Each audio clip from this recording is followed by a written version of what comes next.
Actually, I'm gonna change the color of this shit too, because I never like to use the same color twice in a row. Huh. Right on. I'm thinking Sinley red, man. What are you thinking? That works. A nice hot red. Yeah. We already got a couple of gentlemen joining us in the chat. Of course, Joe's Geek Show. He's saying, "All right, he is ready." Are Right we able on. to? I'd like to think so. Yeah. Samoki dude, let's go. Hey man, welcome. It's been a little while. Thanks for popping in and joining us. And then Silver Batman Ranger, just with a big fat yo to everybody. Hey man, what's up? What up? Okay, well, I say we cut the fat and just get this rolling, man. We already got some people joining us live, All right. so Let's rock that's and good roll. enough for me. Let's get into it. Hey guys, welcome to the 40th episode of Let's Talk Comics, where myself and another co-host in the comics community discuss one of the many facets of the storytelling medium that is comics, whether it be creators, characters, constructs. We pretty much hit it all. This week I am joined finally for the first time by my pal and compatriot Corey from NerdScum. What's going on, man? It's so good to have you on. Doing all right, man. Thanks for having me. Dude, absolute pleasure. This has been so long coming. We've Yeah. interacted like in the community space for years now, which is crazy to think Yeah. about. Like two Like years two since. or yeah, 2 or 3 years, something like that. So nuts. But for those that are watching that might not know much about your channel, do you just kind of want to let them know what's going on over at NerdScum? What do you guys like to do? Yeah, so over at the main channel, it's like I've got a few other folks who are on there with me. Most often these days it'll be Taylor, but we also got like Rosie and Vic who are still around from time to time. And we kind of now normally I work when not in quarantine, I work at a comic book shop, so I normally cover lots of like the new comics that are coming out and stuff, or try to anyway. But beyond that, I do a lot of movie stuff, and on the main channel, I just kind of spread it all around. Being honest, because I'm the nerd scum, and I kind of love all kinds of totally weird, nerdy stuff, from like horror movies to comic books, and with horror movies in them, like just all kinds of weird stuff. Mm. And Yeah, then I just started up the second channel, The Batman I Believe In, where we just talk about Batman and nothing else. see, I mean, I can't fault you. My channel's named after Batman, so Right? It took me a long time to get to the point of doing a Batman channel, and then I was like, okay, I'm just doing it. just doing it. Pull the Half my trigger. videos are about Batman anyway. That's fair. It's pretty worth it. Yeah, you guys should definitely, go check out both channels. The links are in the description below, as well as a link to Corey's Twitter to follow up with all of his shenanigans as well. But yeah, he has such a wide range of cool, nerdy content for you guys to go peek at. A little bit of everything, which is super cool. It gives you like a nice palette of nerdy goodness to go delve right into. So Thank you. make sure you guys go check Corey out. And of course, if you end up enjoying our conversation, hit that like button, because all of us little guys need that stuff as much as we can. And if you're not subscribed already, subscribe down below. So today, as the thumbnail and the title are apparently letting you guys know, we're talking about the greatest sins of Marvel and DC Comics. Now, this was a topic that Corey had suggested, which I thought was interesting, because both companies seem to have a tendency to go hot or cold in like an oscillating motion from their Yeah, so we're going to be talking about times where Marvel is shitting the bed, DC is shitting the bed, and you can pretty much assume that the other company is doing fairly well in the opposite direction while those things are going on. So Corey, being the guest, man, what is the first great mortal sin of Marvel and or DC Comics? um, I'll go ahead and start off with my first one on the DC side, and it's actually kind of a twofer. And that's Justice League: Cry for Justice by James Robinson, and the follow-up to it, The Rise of Arsenal.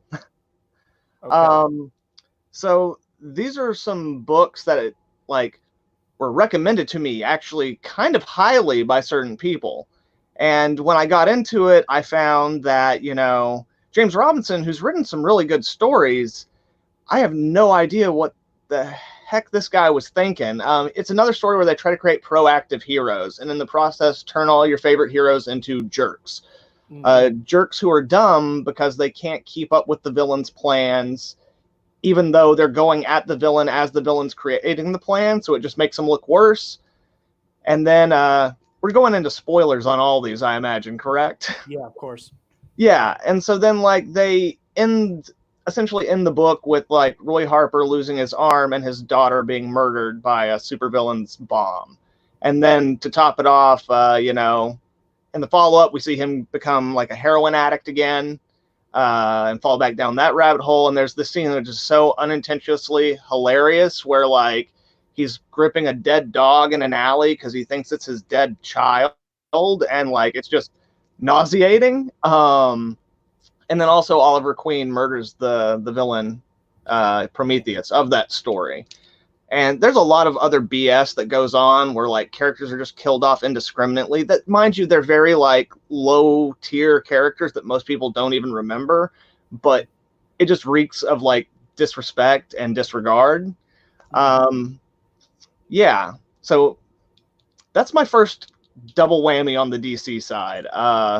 I just can't think. Some of the artwork looks good, but even then, the parts of anatomy they choose to focus on for half the book is really gratuitous. And I'm not even one of those dudes who's like, oh, like they're dressed too skimpy, but they're like just shots of tits and ass in a book that's supposed to be about these very heavy things, and it's just like, dude, what are you guys even doing?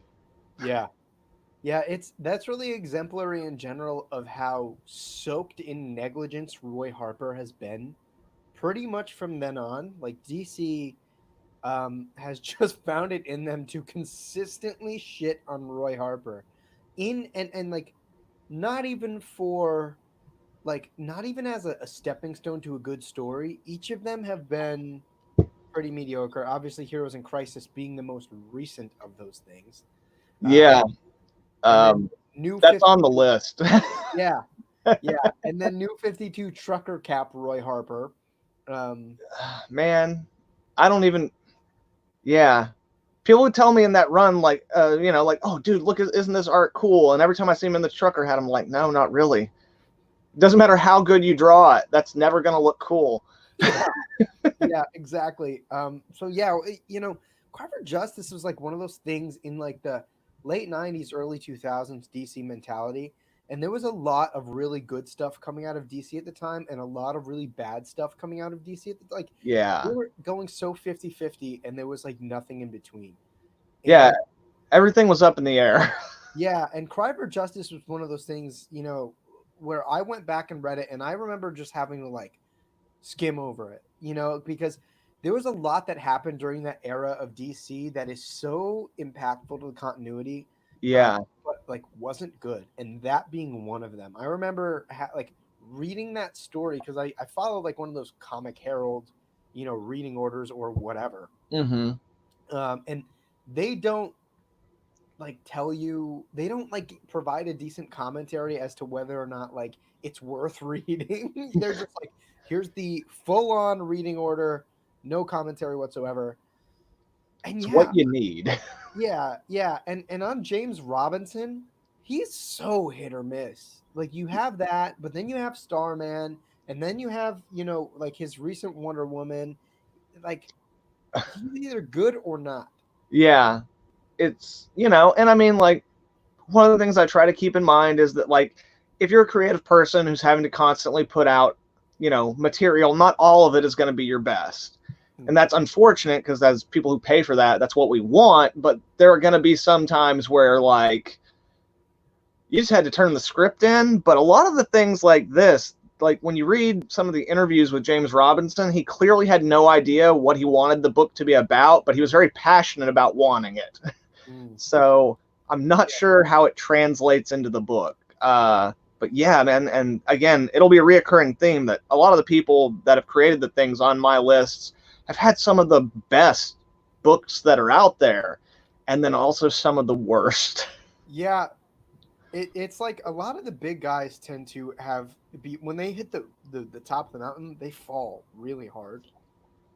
And it's evident in, I think, a lot of big writers who are still penning, mostly honestly for DC right now. And it's interesting because to me, it seems like the climb to the peak is getting so much smaller. Like a lot of these writers are going from maybe having 5 to 10 years of really strong Yeah. writing to a fall off to like maybe 2 or 3 years. I was actually talking to Joe last night about Williamson, for example, and how Yeah. like the first 2 years of his Flash were actually, or maybe year and a half of his Flash were actually pretty solid. Like I actually enjoyed it, and his Justice League versus Suicide Squad definitely redeemed the shortcoming uh, that was that shitty Batman Monster Men event, Yeah. that reverse rebirth first plugged out. So I was all in on Williamson, and then year and a half. That's it. I mean, even Snyder, I hope he makes his comeback. But to me, like Snyder hasn't written a strong story from cover to cover since like maybe his Batman run. Like Right. like And there's definitely been stuff I've enjoyed, but nothing has been that kind of like from when Snyder first hit the scene and everybody was just like, holy crap, guys. Um, and I think you're absolutely right. I think really we started seeing it maybe about 5 years ago, really like hard, where like it used to be you would start, at one of these companies, like you were saying, you'd have to work in like a different department and finally eventually wiggle your way into the job you wanted. And, it'd be this long process. So by the time you got to the place where it seems like a lot of these people are getting to within their first couple of years, you've already like had time to hone your craft, to hone what you want, to understand what you're good at, to work on the things you're not. And these guys are kind of getting thrown into it. And you can still see that there's a big learning curve with a lot of them. It's not to say that they're not good. It's just to say that like, they don't know everything yet. They're not seasoned vets. And some of these guys are now responsible for reshaping the entire, universes of the two big companies. yeah. Yeah, absolutely. And I've gone on record many times that Snyder was my favorite working comic book writer for a long time, from Witches to The Wake to American Vampire to Batman, to his Detective Comics, like some of the best modern comics has ever seen. And then, he just kind of peeks into these huge grandiose stories that he can't control. But that's a topic for a whole nother conversation. Absolutely. Just tying it back to your initial point here of cry for justice as like one of the greatest sins, I'd agree for sure. James Robinson obviously just being an example of kind of one of those guys that seems to have burnt out for sure. I don't think I've read a strong James Robinson story in a while. And he's done some great stuff between JSA, Starman, and a number of other things. Obviously, he's a friend and confidant of Jeff Johns, so he's earned that kind of relationship as Jeff Johns. I honestly, I would say Jeff Johns is like one of the top 10 comic book writers of all time. Like, Yeah. Okay. so yeah, that's definitely a good one, and it's certainly one that I think most people, even the people that were reading back then, tend to overlook and just try to forget about it. It wasn't so abrasive to the point that Heroes in Crisis was, where I think like Heroes in Crisis will legitimately be a public stain on the face of modern DC Comics. Yeah. But it wasn't easy enough to just, I don't know, like Well, consider nothing of it. Well, and like you said, there were so many other things that were going that same kind of tone around that time. It just kind of blended in, like the book is, like I said, all the things about it that are wrong and all that is horrible. But there were so many books that were going down that road. It just kind of gets lost in the white noise of it all. And especially because, like, most of the things in the book, they kind of went back on to a certain degree only a few years later, when they reboot everything, except for Leanne. Like, Leanne never comes back, like, No. and it's one of those weird things where like that's something that's so unique to Roy as a character and gives his character so many more extra levels, is having this kid and being like a former junkie who now not only has to be like a superhero but has to keep crap together for his kid and try to like raise his kid to believe that the world is a place worth fighting for and stuff like that. Like, that's really unique to his character, and now it's something that like has kind of, without it, he's kind of been reduced to like a cool dude, bro. Yeah, no, I mean you said it perfectly. There was an added dimensionality of having the daughter, of being the ex junkie and the superhero. And there's obviously going to be those urges under high stress to return back to, you know, his darker nature. Yeah. But the whole thing that makes that would have made him interesting is watching him having grown from that, obviously facing that challenge, but moving on. You know what I Yeah. mean? Being able to And overcome that thing, using his daughter kind of as a shining light. And you know, certainly there are plenty of characters in comics that could probably use that could be killed and could make a legitimate impact on the continuity and on the universe, but would also have like a plausibility in story to yeah, kill. But Leanne just, yeah, you're right. Leanne just definitely wasn't it. yeah. And like I'm not even opposed to the idea of like them doing a relapse story with Roy Harper or something like that. It's just the way it's handled and it's the confluence of all these things put together and the way they're done. It's just, yeah, yeah. And also mistreatment of legacy characters. I think people will find is also probably a common trait amongst many of the books on our lists. Yeah, that, and I think generally almost all of these things are products of either overbearing editorial or editorial negligence. Like Yeah, a lot of this stuff does come down on editorial failure, uh, and that is another thing that definitely persists throughout all of these things because pretty much any of the issues that I think we're going to bring up, especially the story-driven ones, are either going to be a downfall of editorial through negligence or just being overbearing. That obviously being one of them. So for me, I was talking to Corey. A lot of mine are going to be a little bit more recent, and I guess I'll go Marvel, just for the sake of keeping things moving. Um, Pretty much all of 2017 for Marvel. Like Marvel 2017 for Marvel was a pretty horrible year for PR. So I have like a literal list. oh Uh, man, so back in it was so January, rough. they had a mishap with their digital comics policy where each week's issue would contain download codes for three randomly selected comics, which prompted like this big outcry from retailers and fans. And they had gotten rid of their tendency to use like the to give you a digital code for the physical book you were actually buying, which makes sense, right? Like for a collector, it's Yeah, awesome. And then they replaced it with three random ass books. In March, there was a huge stir when uh, I forget who it was. It might have been Axel Alonso came out and said, "Yeah, nobody gives a shit about the artists. The artists don't drive sales. They don't drive fandom. They don't do anything," which is horrible in a visual medium. Like as someone who fancies themselves an amateur writer, I think to who make such a blanketly false statement like that regarding comics is just such an oversight, and that is no doubt the thing that put the nail in Axel Alonso's coffin, and which is why later that year he suddenly stepped down as editor in chief and CB Cebulski came in. That in and of itself brought an issue because CB Cebulski was writing under a Japanese moniker when Marvel was looking to um, diversify their voices. And he had actually given interviews under a Japanese moniker. Some people in Marvel blatantly lied and said, "Oh, well, we didn't know," and others were like, "Well, yeah, of course we knew. We saw him when we were giving the interview." So that was a PR disaster.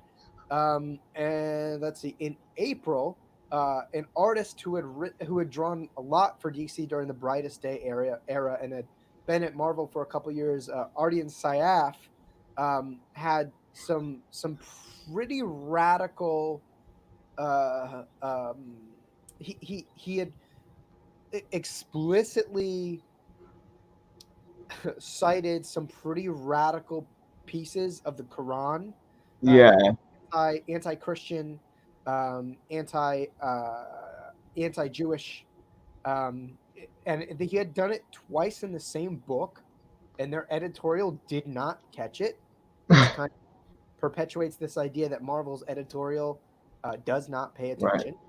That was Uh, also their first issue of X-Men Gold. It was like, you know, after X-Men Prime, that was the one that was like kicking off this new age of X-Men they were starting. Yep. Good job. Yeah. It had eyes on it, you know? Like, it's not like, first of all, editorial should be paying attention anyways, but it's not like it was this throwaway book. It was an X-Men number Yeah. one, which prior to the films, the X-Men was their A-list roster of characters. Absolutely. Pretty much by itself. And then obviously we had the Secret Empire event with Hydra Cap and Marvel asking stores, and I'm sure you were probably affected by this big time. Marvel asked stores to put up all of this Hydra propaganda. Now, were you working in a store at the time? Yes. However, at that point, I'd become manager of the store. And even beyond that, before that, like our store, it's a comic shop for me, but we also do cards and all this other stuff. It's called Skull Island Games. If you're in the Dallas-Fort Worth area ever, when we open back up, it'll be awesome. But yeah, I've always been the comic book guy. So stuff like that, pretty much people have always just deferred to me.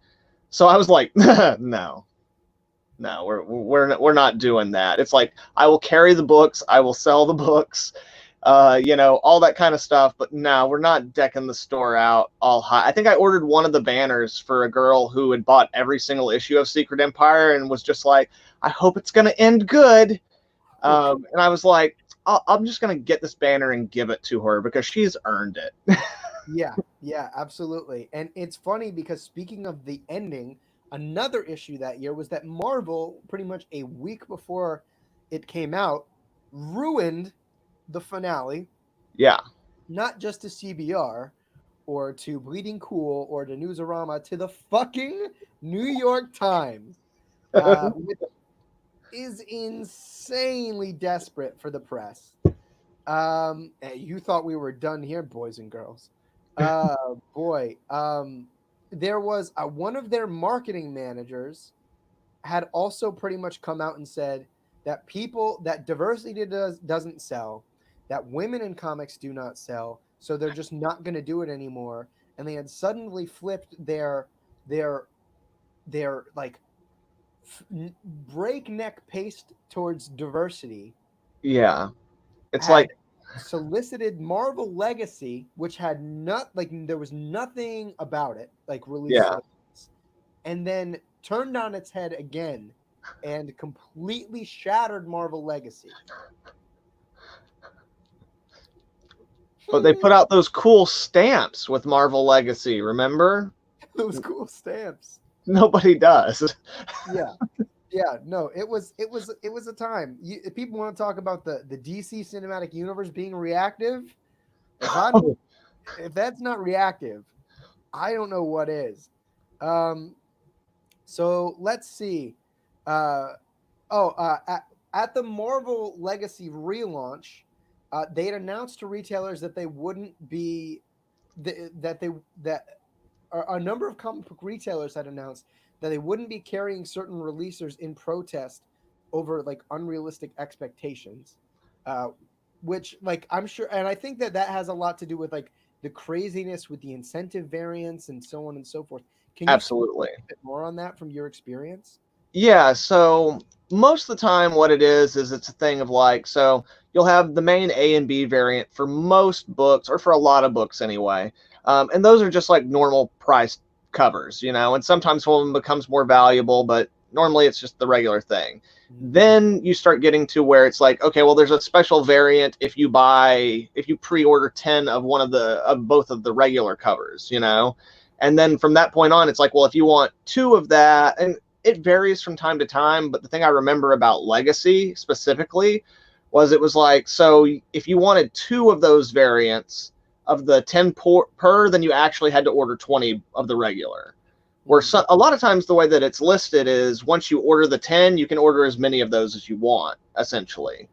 So yeah, and with the Legacy stuff, they were just doing crazy stuff like that, where it was like, you know, and I can't even remember the different tiers because I'll be honest, like I got frustrated and stopped looking at it, and essentially just ordered like the core books, a few of each, because I kind of felt like they weren't going to sell well. and they didn't. Yeah, yeah. um, They put a Marvel in particular puts a lot of pressure on the retailers in a market where it is already kind of tough for comic book retailers to keep afloat. yeah. And like back in the day, basically any books you didn't sell, you could send back to the company and get a refund. But the way that it stands right now is eventually Diamond will send you a list of their best-selling books, and if you have any of those left, then you can send them back for a refund Mm, after you pay the shipping for sending it back. wow. Uh, so yeah, like it's not awesome the way that it's been doing. It's one of the few things after this whole thing that's going on is like I'm hoping some of those things might get a little bit looser with everything that's been going on recently. Yeah, one of the many things that I think the industry needs to change from a business oriented standpoint for sure. And then obviously in November, that this is when CB Cebulski came on to finally replace Axel Lonsto. They thought at the time that it was a misfortune and that Axel leaving was also tied to Bendis coming to DC. Come to find out, DC was just destined to get fucked. So it's just that's a negative on both sides. And then finally, at the end of 2017, mind you, this is all happening in 2017, boys and girls. Marvel fucked the creator of Thanos, Jim Starlin, uh, prior to the release of Infinity War. Um, he was supposed, and he was penning a Thanos like 3-issue limited series, which I think coincided time wise with the release of Donny Cates' Thanos Wins. I might be mistaken. No, yeah, you're correct. And because Donny Cates was getting hot, and the plots were supposedly similar, after already having Starlin literally finish 2 of the issues, Tom Brevoort came to him and said, "No, like stop. Like the plots are similar." There was a lot of back and forth until Jim Starlin pretty much completely cut ties with Marvel Comics, which like I wasn't I wasn't like a Thanos person at the time. So like from your experience, Corey, like what was the backlash of that about, especially coming from like a retailer who saw fans and how they were feeling about it? Yeah, at my particular store, we deal to a lot of our comic book readers are older, and I kind of it was really weird because so far people had really been loving like the stuff Donny Cates had been doing on Thanos, so we didn't really see sales drop on it, but I did see a lot of basically people looking at the book on the shelf and going and grabbing it. Mm. And I think a lot of that is more than anything just out of like an artist and creator that they respect. I don't think that like it really actually hurt the sales of Donny Cates Thanos all that much where I'm in my area. Yeah. It definitely might have on a larger scale because I know that there was a huge press. The press got wind of it and it was like a whole thing. Yeah, Um, the Hollywood Reporter covered it, so that it's got to be something. right? So yeah, I'm sure that like it did hurt the book overall, but I mean, at the same time, then Donny Cates just moved on to the next book, and started doing awesome stuff over there. So like at the end of the day, yeah, it just speaks to like a level of disrespect with their creators, and also like Donny Cates is what's hot, so they just kind of threw Starlin under the bus, and it's like that's really not cool. I think Normally that that is the kind of thing where it would at least make me consider not ordering a book, but we are a small shop, and Cates' Thanos was selling really well. and it's a good story. It's a good like it's nothing on Donny Cates. This is on Marvel editorial, namely Absolutely. obviously Brevoort, who is Marvel's most veteran editor, who somehow had the oversight, who somehow like oversaw this and didn't think to himself, "Wow, I have 2 Thanos books coming out in like a close proximity to one another that have somewhat similar plot lines." Yeah. That's an editorial issue. That's not a and the issue is that because these most of these guys are or they're freelancers, even if they're exclusive, they're still freelancers. Most of the time, the freelancers are the ones who lose out because of those types of mishaps. And it's not like these were two I mean, first of all, it shouldn't be an issue anyways. But even if we were going to try to give any sort of leniency, it's not like these were two drop in the bucket stories. It was a year before Infinity War came out, or maybe the year of. I don't remember. My mind is mush. But like near or after Infinity War came out, with the guy who created Thanos next to Donny Cates, who is one of the hottest young writers, how do you just not process that? Like, Yeah. I don't, I don't get it. Also, quick thank you to the comment on the Skip and Tosh. He says another great combo. Loving the increased frequency of the streams, man. If that's what you guys like, more than happy to invite more pals on like Corey to sit down and shoot the shit. So thank you, man. I appreciate it. Tahilon29 says, "Good to see you, Dark Knight. Good to see you too, man. Welcome. Please make sure you go check out Corey down below, of course." Taylor Hector is clarifying it was going to be 3 graphic novels, I guess. Yeah, it was going to be like a prestige format type thing. I don't know if they were actually going prestige format, but it was going to be like the old school Marvel, basically what they've been doing with Black Label at DC. Mm-hmm. But yeah, and I think that was also kind of I think that if I remember correctly, I think that was the excuse that the editorial tried to use. Well, we didn't think it'd be a problem because there are these 2 different things, but if it's a problem, then we just won't put one out. Mm. Yeah.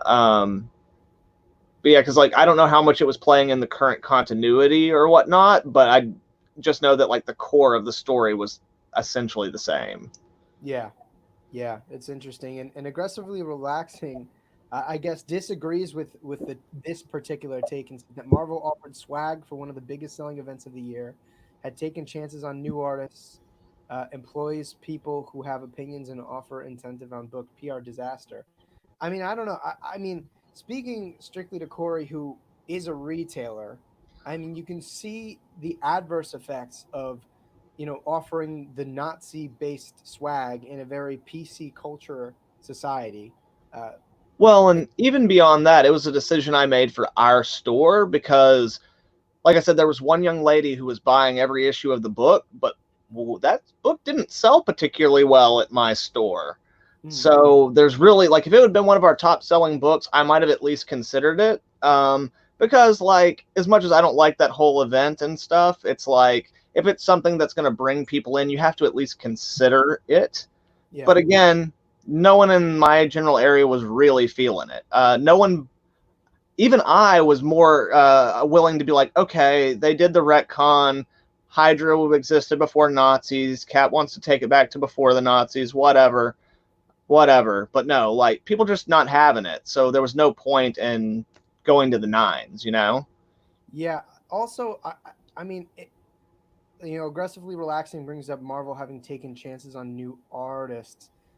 If you mean like Arjun Syaf, who had like the anti-Christian and anti-Jewish kind of references in the book, he wasn't a new artist. He was new to Marvel. He'd been working for DC for years. 2, that's an editorial issue. You know what I mean? That's not like giving new people a voice issue. That was editorial just not paying attention. So it still kind of is a PR disaster. If you're referring to all new, all different Marvel as them giving new writers and artists a chance, I don't personally think that was the issue. I think the issue was that it's very clear that Jason Aaron had a story-driven reason to make Jane Foster Thor that was integral to the overall narrative of his story, and G. Willow Wilson had a plausible setup to introduce a new character that developed in a way that didn't feel like it was pushing out the original character who was in the mantle. And then other people just, it seemed like they just felt the need to tack onto it and make this a big movement. And you can tell the difference behind what was story driven and what wasn't. I mean, at the time, and I have a little bit more insight on this going back because then I went back and read more and more Marvel. At the time, however, I was just getting into Marvel comics. So I don't know, Corey, if you want to speak on that, because I know you were reading comics, like Marvel actively at the time. Yeah. In fact, like, my YouTube channel really started in that period, and as like a reaction to 2 different sides of things. One being like Donny Cates's God Country, which simultaneously was coming out with a lot of stuff in Marvel that I will say, yeah, they did give opportunities to a lot in that period to a lot of new creators, both on the writing and the art side. But that actually goes more to what Axel Alonso had said about how nobody cares about the artist, and that's not what makes the books. A lot of those new people they brought in, they didn't bring in because they were the best for the job. It was because they hit a budget quota. And some of those people came on and they put their best foot forward. And despite the fact that the books weren't great, they gave us some really great art, or maybe like some good writing, or like enough to show us that they should keep moving on. Whereas other people just cashed a paycheck and did the best they could with the money they were given, essentially. You pay what you get for. Yeah. You get what you pay for, I should say. Yeah, and it also kind of speaks volumes to the how they what type of reverence they show to these artists, right? Yeah. And also, like, they brought in a lot of people who thought that they had things to say, and they had like big followings on like social media and things of this nature. But at the end of the day, there wasn't the editorial to step in and help them shape their thoughts into like one cohesive thing. So at the end of the day, you end up with books that are often very contradictory. Like, it's very clear that the people writing them, they're like putting their own moral codes into the book, and it doesn't always line up with what the characters are established to be or supposed to be. And again, there were some good books that came out of this period there, but overall it was just a fumble in general. And again, like, I've heard different sides of the argument. Obviously, I've heard the side of the argument that says that no, this was like a agenda that was pushed and mandated throughout Marvel. And then, like you were saying, I've also heard it be like, oh, they did that over here and it works, so we should try something similar over here. And then that kind of works too. It's like, oh, well, then we should keep doing what works, kind of thing. Not realizing it didn't work, and then whenever it stops working, getting angry and just say, like, doing it out of spite, essentially. Yeah, That's what that period felt like. Yeah, it was definitely like a very reactive situation over at Marvel. And I mean, it's good to see somebody taking a more positive spin on something that I think is pretty widely accepted to be a little bit of a disastrous time for Marvel. But yeah, I mean, respectfully, I can't agree with that. It was kind of a PR disaster. And I know you make reference down below that you had said, that the book didn't do well because it wasn't advertised well. Dude, Secret Empire was in the New York Times. It was on the Hollywood Reporter. I don't think that, for example, if Corey's shop or a couple of other shops were to put up Secret Empire merch or Secret Empire paraphernalia, that it would have really pushed the needle that much more. To be honest with you, like the thing is that the comic book market is 90% of the time driven on speculation. And that speculation, in all honesty, would have come most from those larger outlets providing that pedestal for that story to come on. I mean, the death of Superman sold because it was in the New York Times. It was in every major kind of media outlet possible, right? So to be 100% honest with you, I don't think, Corey, for example, could have had Hydra paraphernalia covering the store, and I don't think it really would have made a difference. No, except like some Yu-Gi-Oh kids would be like, what's that? Yeah. Is that the thing from the movie? Yeah. Yeah, man, that's what that is. But yeah, like, no, that book was one of the most hyped book of that year. Like, when we had posters for the book up, we just didn't pay the extra like $50 or $60 in shipping it would have cost for the free advertisement banners and stuff that they were going to send you to put up and like make your store decked out like, a Hydra hall. Right. So yeah, like the book had plenty of advertising, and mind you, like a lot of people in my area just didn't really want to read that. They all knew about it, and they'd want to know what's going on with it because I read the whole thing. Like it's my job to know what's going on in the book. So I read it, and people would come in and ask, and I would never put my personal thoughts into it. I would just be like, they're doing this kind of thing. They're doing this kind of thing. Like I never tried to dissuade anyone from buying the book. It was more just giving information. But no. And also, by the time that book came out, we were far enough into people being fed up with what Marvel was doing that, like, there wasn't a lot of goodwill that people were giving to it. Like, a lot of people were done giving Marvel the benefit of the doubt. Whereas I was just reading this book being like, as long as it ends cool, As long as it is okay, never mind. Yeah. Not to mention that the finale of Secret Empire was kind of at the tail end of a fairly disastrous, year of PR. I know, aggressively relaxing, you don't quite agree with that, but I think overall it's worth saying that there was at bare minimum a lot of controversy surrounding Marvel. So that came at the tail end of that. So I think that sales, whatever you want to use as a metric, we're clearly going to be pretty mixed across the board. Not to mention, there are so many other things that go into it. You can go into the demographic of each area. You can go into like this, that, and the other thing, because obviously Secret Empire was a politically charged story. Some people might Absolutely. align with it. Some people might hate it. Some people might not care. But there's just so much more that goes into that. But I appreciate you sharing your thoughts, man. Like, nonetheless, I know like we don't necessarily agree with you, but it's cool to get a different opinion in here. So thank you for sharing, man. Skip and Tosh brings up that Starlin was the one that was hurt the most, and it made him avoid Thanos wins because Starlin is his favorite of all time, but he just read Thanos wins this week. So it's a good choice, man. Thanos wins is a good book. It is. It really Uh, is. yeah, but it is unfortunate that they kind of had to burn, um, one of the most prolific comic book writers of the last, I would say, honestly, one of the most prolific of all time. So With the that, way the things he's created have now filtered into other forms of pop culture, I would say that's absolutely fair, yeah, uh, for sure. yeah, absolutely. And he also brings up the point that it wasn't Kate's fault as well. It was Brevoort's.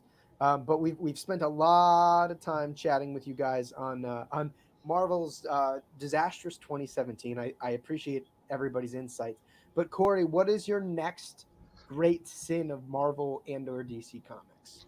Well, since we just did Marvel for a while, we can pop back over to DC. And since we mentioned it a minute ago, we won't go as far into it, I don't think, because it's newer. But man, freaking Heroes in Crisis, dude!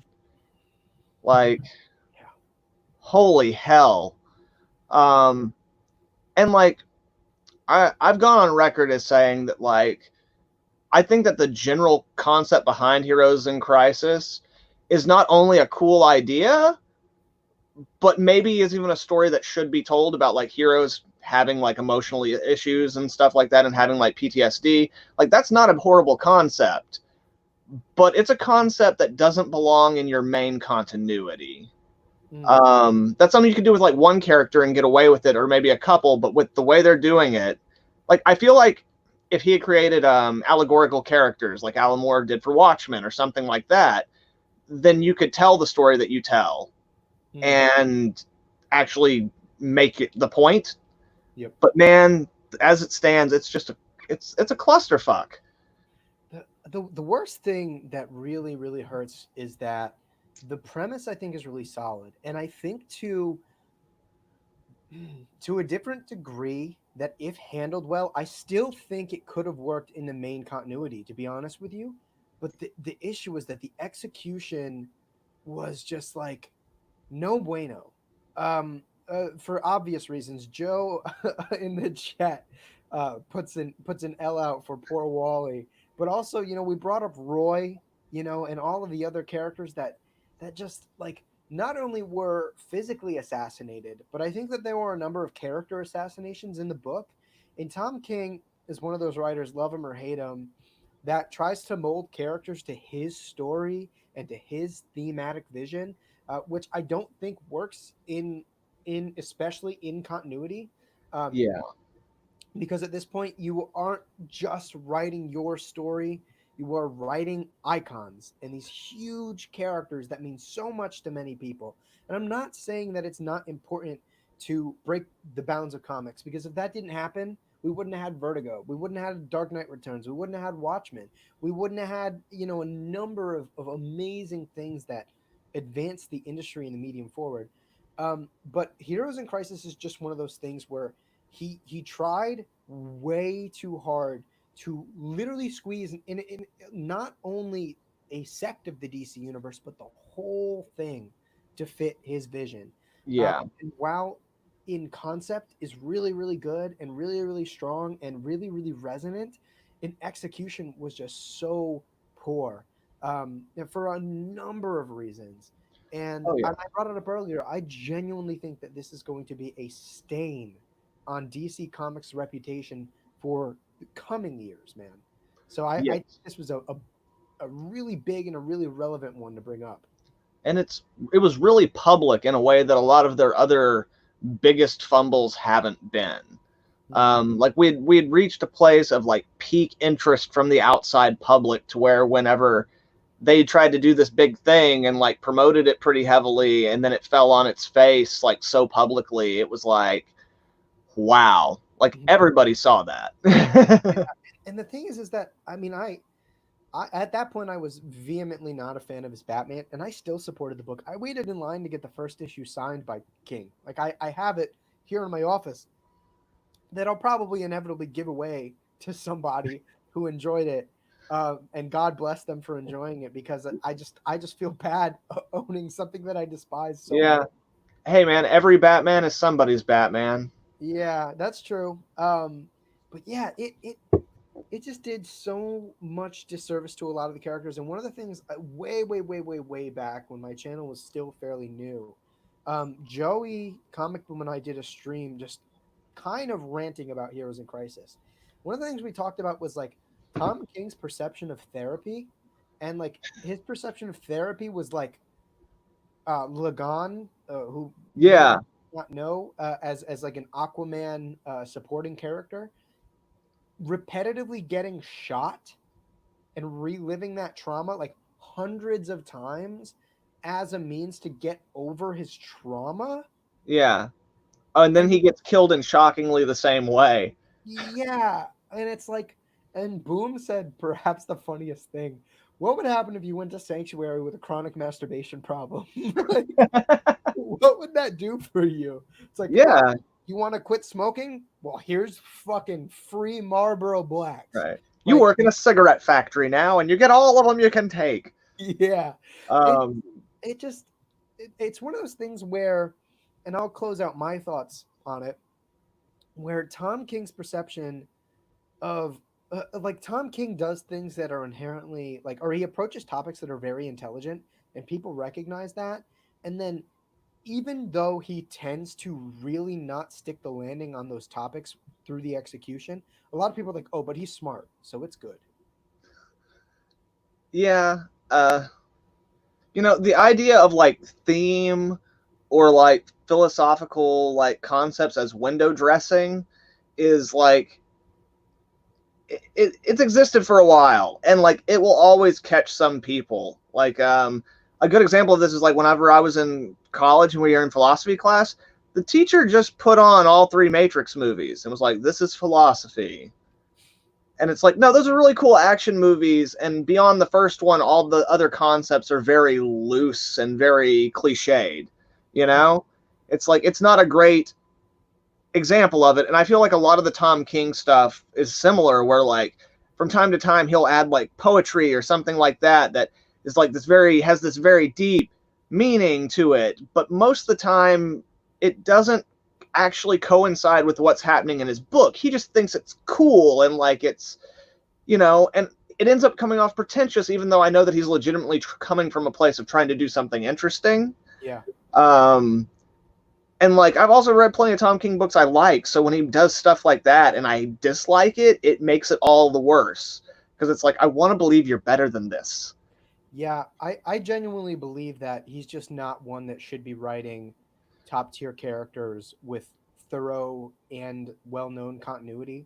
I think Yeah, that you give him the characters like Mr. Miracle, who, like Jack Kirby's Fourth World is well renowned, but at the same time, it's not like Mr. Miracle has had a lot of playtime in modern comics. Like the only big occasion you see him in is like Dark Side War, and he was like a kind of C presence. yeah. Well, also in that, I don't even think he's scot free in that. I think he's the guy who takes over after scot free, but it's been a while since I read that. Ah, I thought he was Scott because Big Barda was kind of there. Okay, well, I could be mistaken. No, There's a yeah, lot of weird stuff in that time. yeah. Even then, it wasn't a big presence, And I know a lot of guys in the chat are bringing up this horrible execution of Booster Gold, which made I just like there were just so many things that Tom King does to like push his plot that make characters either feel like mentally decrepit. I don't know. But like Booster Gold, I get it. Booster Gold's not bright. But Booster Gold also wouldn't go up to Barry and be like, hey, like, Wally's just dead. And I think I might have done it. And Barry also wouldn't like physically try to fucking kill him for it. Like, Yeah. Barry would have been upset, but Barry's calculated. So in that one scene alone, like two characters are being demeaned. And aside from the fact that Joe does bring up this huge irk that I have with it of Harley Quinn beating the shit out of the Trinity and getting away with she gets away with it, even though Superman can literally move at the speed of sound. But instead, he looks at Bruce and goes, "She's just as good as you." Yeah. And like this coming from a guy who like, I got Harley Quinn all over this place, okay? I love Harley Quinn. No. Yeah. Just a world of no. Holy crap, no. Yeah. Yeah, it was some rough stuff. Corey, unless you have more to speak on Heroes in Crisis, somebody has actually kind of brought up one of my big ones in the chat here. Right on. Let's see here. You ready for it? Yeah. Or you feel like you've got your Heroes in Crisis rant? Oh no, yeah, I've talked about it plenty. I just had to bring it up. No, it was definitely worth being mentioned. The Hillam brings up Bendis was the worst decision for DC, and Bendis getting so much control at DC is honestly on my list. I genuinely think, in all my time reading comics, that it is one of the greatest sins because of the damage that he's not only doing to Superman, but because of just the overwhelming amount of control they continue to give him after he's not only exhibited his lack of knowledge of the DC universe, but just how lackluster the sales have been. Even then, like Bendis's name used to make a Defenders book sell 60K plus. Like right? Within the decade. So it's not like we're going and reaching back during a whole different era of comics. Dog, Superman selling like Flash numbers. It's bad. Yeah. And not to mention, like, I mean, you just look at the stories, look at what he's doing to the characters. Like, there's no rationale for anything. Bendis is overloading on his creating new characters. Like, I want to refrain myself from going too far on a rant here, but the big thing that I saw in an interview that he had with Word Balloon was that DC brought me over there to create new characters. No, they didn't. They did not bring you there to create new characters. They brought you there to sell books. You created new characters to get royalties. You want to know why? Because the comic book industry, for some reason, doesn't incentivize good stories, and they don't give, I guess it's starting to change now post Didio, but up until then, they didn't give royalties if stories were adapted, but they gave royalties if characters appeared, which is dumb. Why are you incentivizing new characters? Why are you not incentivizing good stories? But the thing is that Bendis has clearly exhibited in pretty much the last decade, almost the entire decade of his career, that he's interested in creating new characters for the money. You could tell the characters that have legitimate passion in them. And it's like in the last 5 years, the only character that remotely has life is Naomi. And that's because David F. Walker's co-writing the book with him. Yeah. Absolutely. No, yeah, and I mean, like, you know, it's like I like Superman, but I have never loved a run of Superman as much as I did the Rebirth run leading up to Bendis taking over. And it was like, not only was the very first thing that Bendis did basically throw pretty much all of that out the window, even like completely ignoring or retconning the use of Jor-El, Mr. Oz, as of recently, but then also redoes the Superman origin, putting his core concept at the center of it, hoping that the next time a movie or TV show is made, that like that's the origin they will use, and that character who's responsible for the death of Krypton will be like what they go with. And it's like, so immediately he just like, boom, here we go. And it's like, oh man, It's so weird because sometimes I find that like his Superman is acting like Superman, but in a book and world that don't have anything to do with like who Superman is supposed to be or what Superman is supposed to be. And that's really what is so frustrating is like the stuff that came out of Rebirth. That's why it was so good, is because it inherently understood what Superman was and like what he was supposed to be, and then expanded on that idea into like making him Pa Kent and stuff like that. Mm-hmm. Like, yeah, oh my God. But even beyond his Superman books, dude, yeah, like the Young Justice book is like, what the hell's going on there? The worst thing is that I have actively given him a chance on almost every book he's he's come out with for DC, hoping that he'll rekindle some sense of quality. And I say this as a fan of Bendis. I like Ultimate Spider-Man. I like Alias. I Yeah, love his Daredevil. I literally have two of the Omnibuy to his Daredevil right down there. And like his Superman is just such a waste of time. Like, and I say this, like, mind you, one of my first videos ever was giving a positive review to his Man of Steel #1. And then after, literally immediately after that, a shitstorm came of terrible dialogue. I had a conversation with somebody yesterday where they said Bendis was the king of dialogue, and I literally showed them 4 different panels from the same issue of Superman where all Flash does is talk about his bowels or whatever. He's had like assassinated the character of Lois Lane, made her selfish, a terrible yeah, mom. I don't even need to bring up the aging of John Kent and what that's deprived for not only John, but like his relationship with Damian. Dude, yeah. that was like one of the best things coming out of DC Rebirth. Super Sons was amazing. Yeah. Uh, that book was so awesome, and not only did it like develop John as an extension of Superman in a way that said something meaningful about Superman and his family life, but it Yeah. also finally gave Damian the balance that he needed for people to enjoy him as a character. Listen, man, I one of my like big things is I've loved Damian from the get-go because I like that. I don't like that Morrison killed him, but I like that Morrison introduced a character at like in a role that is really hard to love and had a lot of growing to do because we could follow that growth. That's why I attached to Damian, because I kind of saw that from the jump. Like I my first Batman run was Grant Morrison's, so I was introduced to Damian really early on into my comic book reading. I was like, okay, he's kind of like, you can tell like he's meant to be unlikable. He's going to make him like this great character. And there is something to be said though about John being the balance to that, right? Like, and Yeah.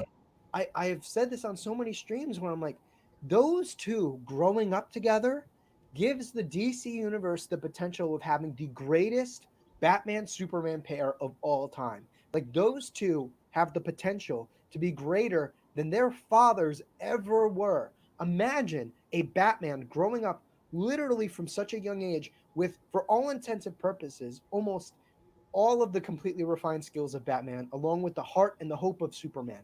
Imagine a Superman growing up with the kind of, I don't want to say skepticism, but I guess the wisdom of Batman. You know what I mean? Like, Yeah. there's just so much positive potential coming out of that. And I know I'm not the only one who is like upset about it, but like you can just tell that Bendis's ideas are so uninspired. Like, and in all these interviews, he talks about how like he wants to shake things up.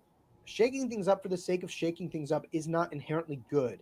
Shaking things up that are old and static that need a little bit of fluidity are good and great and wonderful. But when you are literally taking a wheel and chipping edges into that motherfucker just to make it different, it doesn't work, right? Like the wheel is used in practically every mechanical invention known to mankind. Yeah, and I mean, and again, like I'd say that like the nice. I saw someone mention that Pearl was pretty good. I didn't read the first couple of issues of it. I did read the first couple of issues of it, but after that, it wasn't horrible, but it also wasn't anything that made me really want to come back. Now it might have got better, or it might just not be a book for me. But what I will say, like the one thing I will give Bendis a little bit is that his Walmart Batman book is kind of fun. Mm. It's not great, but most of it's the art that makes it fun. Mhm. You know, he does his because also I think a lot of people kind of wanted to see him do a Batman story because his Daredevil is so good and he's so good with like street level characters. And the book he does is so not a street level book, but his take on Batman, you could see how it would work in that setting. And in general, the artwork's really fun. You get to go all over the DC universe. He throws a bunch of bullshit ideas like a prototype Green Lantern ring that's a White Lantern ring, but he doesn't know what a White Lantern is really, so he's just doing whatever the hell he wants. So he does all that typical Bendis bullshit, but it's one of those books that if you kind of ignore it, it's fun. Yeah. And that's not a ringing endorsement, damn it. No, you make a very good point, and I want to 100% echo something Joe said in the chat a couple of minutes ago that I had on the screen, and it's that Bendis' coming was always a threat. Yes. Valid, 100% valid. And Skip and Tosh further comments says the deal was so thirsty. Casada and crew were happy to see Bendis go. Honestly, I'm sure because I've heard countless things about how Bendis was, or how Didio kind of incited the whole Bendis moving over to DC. But I know there's also the rumors that Bendis wanted the EIC job, and that they gave it to Sobolski, which was honestly a good idea. Yeah. Because again, like Bendis is a good writer at his core, you know, like Or was. he's got well, yeah, he's got it in him, and like there are from time to time little brief moments where it gets out, but he's been doing what he does so long and getting away with like basically putting his stories out there with because like he has a very limited knowledge of as we're seeing DC and its characters and even in Marvel to a certain extent, which is why like a lot of his books it was either like characters who everybody knew or characters he created and kind of putting them all together. Like he got away with it for so long that like eventually he just burnt out. Like he doesn't need to grow. He got to a point where he felt he didn't need to grow as a creator, and in that stagnation, it now feels like he's doing an imitation of the Bendis from 10 or 15 years ago. You know, it's really weird. Like you know, his dialogue, which used to be very fun and kind of like you know, kind of something that feels almost like the quippiness of the first Iron Man or something, now just feels like an old man copying that. It feels like he's trying so hard to be youthful. It comes off as juvenile. Yeah, Um, like I think I've laughed at one line of dialogue that he's written for DC, and it was like that one line where they talk about like when John Kent was preparing to leave, and he's like, "Oh, I gotta like don't let Jamie and like look inside my dresser or whatever," and then he flies in, changes something, and flies back out. Like it's like okay, that's pretty funny and yeah, aggressively relaxing. I mean, I'm not saying that Bendis never wrote bad things, but like pretty much everything he's written for DC has been like a pile of shit, to be honest with you. And I'm saying that like I mean I don't like them, but I don't like them because they're so badly written. Like from dialogue to plotting to characterization, to pacing, I think it's all a mess. There's a lot of stuff that happened that just is by happenstance. Like I mean, I stopped reading his Superman, but I remember like the first or second issue, the whole like Phantom Zone encompassing the world is just like this thing that needs to happen out of nowhere. Or why is it happening? Because Bendis. And right. there are so many things of that nature where it's just it's bad writing, bro. Like and I'm, like his infamous Iron Man, I thought was a cool take with Doom as Tony, and I'm not demeriting that. Like it was a decent run, but like if you can come up with 5 single issues that he's and I'm only asking for single issues of his work at DC that were solid from start to finish, I'd eat my words. But there's just not, to be honest with you, bro. Um, but yeah, Joe's Geek Show also says that Bendis's concept also felt like he took it from Earth One and that somebody else engineered Krypton's destruction. I think it was just him. I don't know if it was a conscious like derivation of Earth One. To me, it just felt like Bendis was like, "See this character I just created? He's really, really important." Yeah. He's so badass. He's the one who destroyed Krypton. So how can you get any cooler than that, right? Yeah, yeah, and it's like I know a lot of people just kind of shit on Bendis now to shit on Bendis, but like I was one of the few people that when Bendis was coming to DC, I was like, oh, this could be really good. Like this could be really, really good. I've bought the first couple issues to pretty much everything he's written at DC. And I know, like Taylor, you enjoyed Pearl, and I'm so glad you enjoyed Pearl. But I think largely most of his stuff at DC, like an overwhelming majority of it, is pretty poor. And some people do look at it with rose-colored glasses because it's Bendis, while other people kind of look at it with the darkest shades possible, also because Bendis. I'd like to think that I've isolated myself from that and have actively given him a chance. I've enjoyed the first issue to his Young Justice, fell apart from there. I enjoyed the first issue of his Man of Steel, fell apart from there. Apparently, his Batman universe is pretty solid, and that's awesome. I'm glad to hear it. And that's kind of one of those books where, you know, only knowing what I know about Batman universe, it sounds like it was well written, although the tone doesn't seem to be my preference. Yeah, Um, it's not so necessarily my favorite version of Batman at all, but like for the book it was pretty fun, and it's not in continuity, so you know. yeah, it's a rough time. Man, these for some reason the live chat is like taking forever to load in. So it'll be like I go to the bottom and then blink, here's like 12.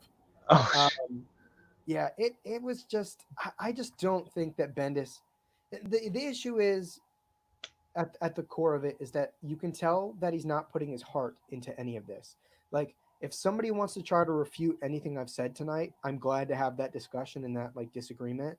But it's very clear that characters are being created not for the sake of creating characters that are adding something to the world, but because Bendis needs to self-impose his own importance on the DC universe somehow and make them royalty bucks. yeah, And the stories are it's just so clear that there's not a lot of regard for continuity. Random mentions of seven other crises, it doesn't mean anything. Anybody can go on Wikipedia and look those things up.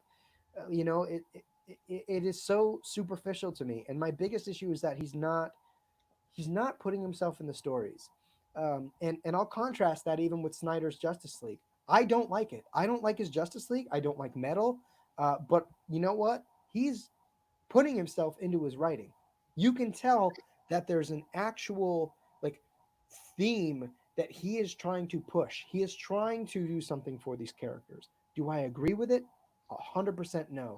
But he's trying, which is why I don't have it in me to go on a tirade about Snyder that in the same way that I do about Bendis. I don't know, like how do you feel about that analogy there, Corey? no, I think that's pretty fair because yeah, and I actually did see someone earlier mention that like that if we were going to add like the whole Justice League thing with Perpetua to the the worst sins of DC, and I'll be honest, I stopped reading that Justice League book about halfway through it. Mm-hmm. I felt that like kind of like you, like there's a lot of cool ideas in it, but like a lot of them don't really come together or make sense in a satisfactory way, and the book is just kind of it just was turning its wheels for so freaking long. So Mm-hmm. I don't even know if I would say it's one of the biggest sins because I do know that they're trying to like. It's weird though because it's also kind of like they're trying to use it to clean up the leftovers from Rebirth and stuff like that. So I don't know. It's a mess for sure, and I liked the first few issues. I think I liked like the first 6 issues, and then after that I started declining off of it. Mm-hmm. To give an honest appraisal, I'd have to reread it, but I think your analogy is still pretty solid. Like whenever Scott Snyder does those books, he's clearly has something he wants to say, and there's clearly something he wants to do with these characters. And he's Mm-hmm. also drawing a lot from 80s books from Justice League, things that are now outdated and have kind of fallen out of continuity, like stuff like Justice League Odyssey and things of that nature. Um, so yeah, I think that's a valid comparison completely because Bendis, it's more just like, yeah, this would be cool. Then I'll add this chick here who maybe she'll date Superman, maybe she won't, but she'll be in the next version of the Superman show. Yeah, Um, yeah, the thing that I think makes this such a grand sin isn't that they keep letting him write, it's that they keep giving him so much control over staples in the DC universe, yeah, Like that. absolutely. Yeah, because I mean, I know I'm not going to like everything I read, and that's a fact. Not everything.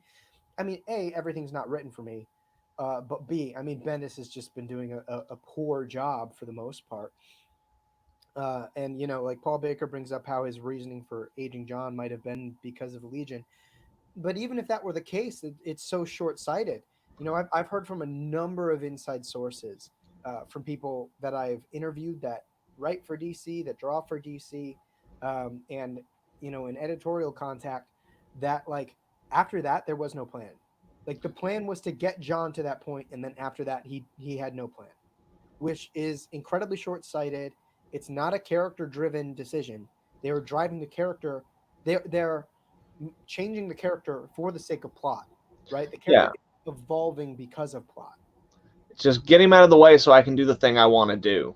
Yeah, exactly. And Taylor brings up how he's a little bit less harsh than Bendis as we are, and that he will say that the best thing to come out of Bendis Superman are the current Lois Lane and Jimmy Olsen books, which is awesome. But you know what's a coincidence? Neither of them are written by him. Yeah, You know, like because in his that. book, Lois is not a nice lady. Yeah, no, not at all. Not a good mom. Not a good wife. None of it. Let's see here. Yeah, Joe makes a very heartbreaking point that Bendis went from being one of his favorite writers to one that he actively avoids. Yeah, it's a really unfortunate thing, man. Like I think from Legion on, I stopped giving him chances. Like unless somebody that I like whose opinion I respect immensely comes up to me and says, "Dude, you got to read this." I'm kind of done giving Bendis chances. It's Yeah, one of those situations. But we've especially when there's too many other books out there.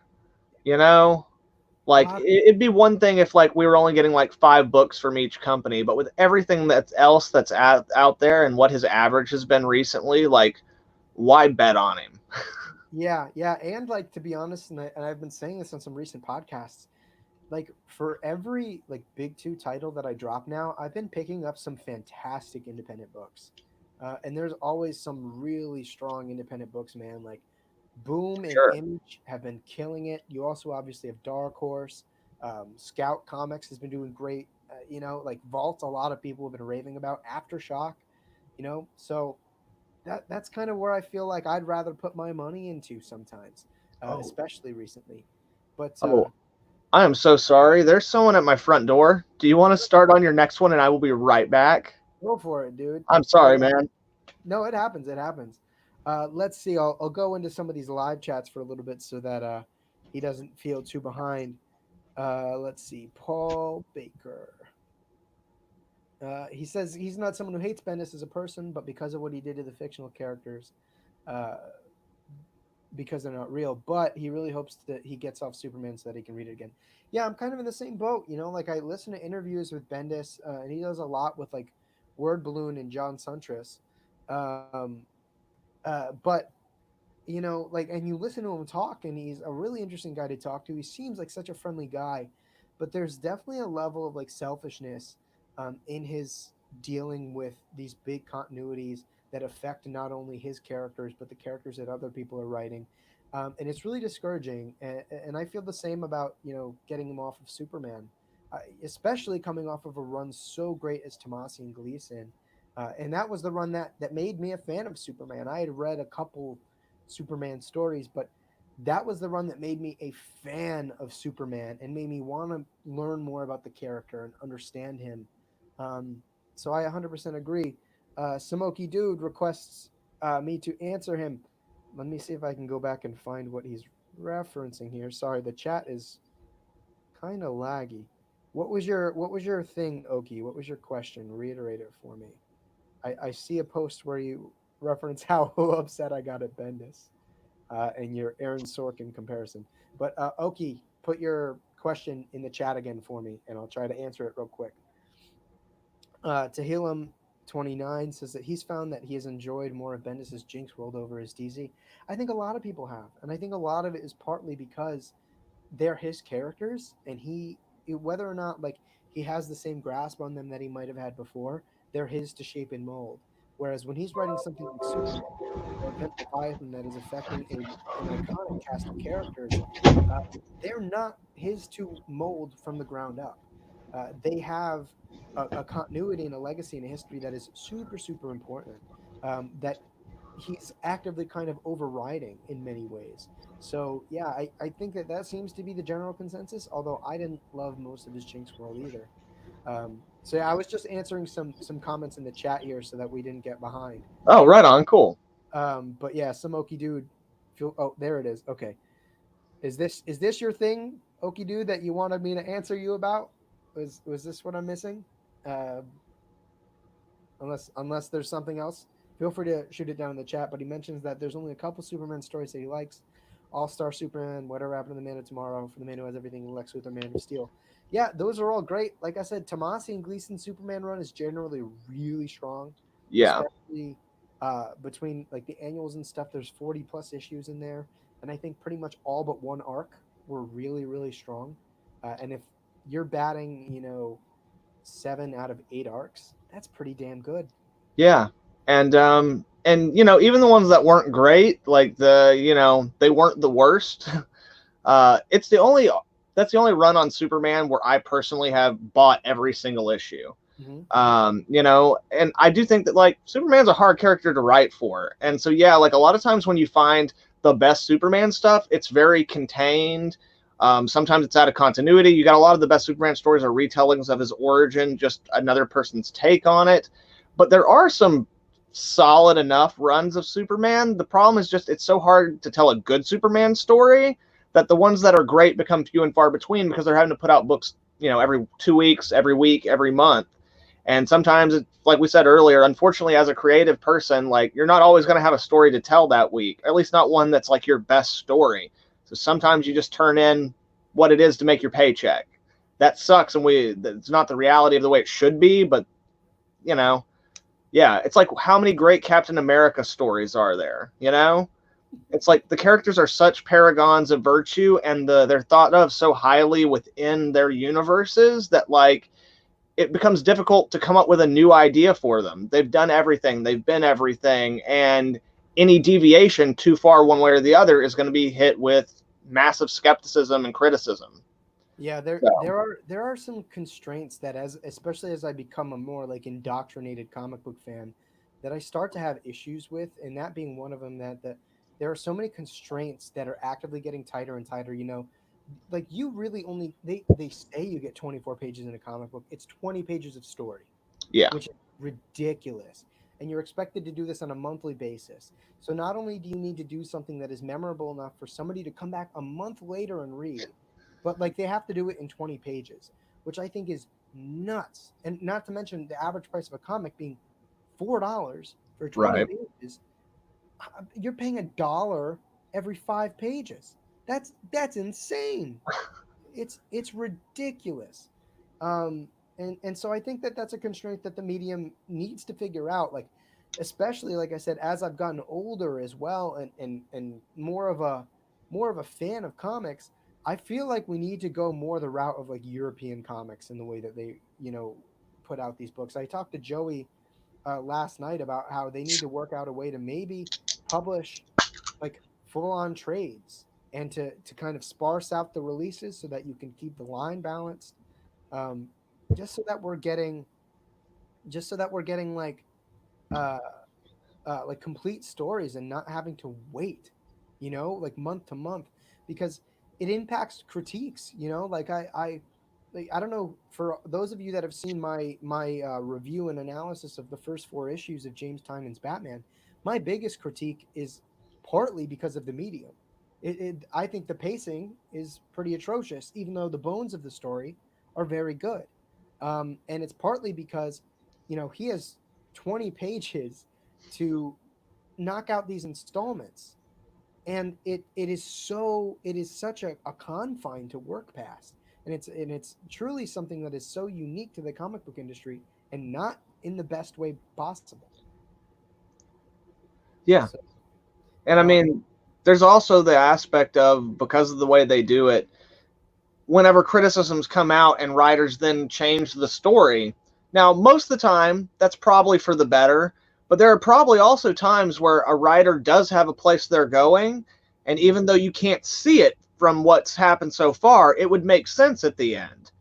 But then, because of the criticisms, everything gets changed. So then at the end, what you end up with is a bunch of dangling threads that now never meant anything, and it just makes those criticisms even more valid than they originally were. Yeah, yeah, well said, man, absolutely well said. um let's see.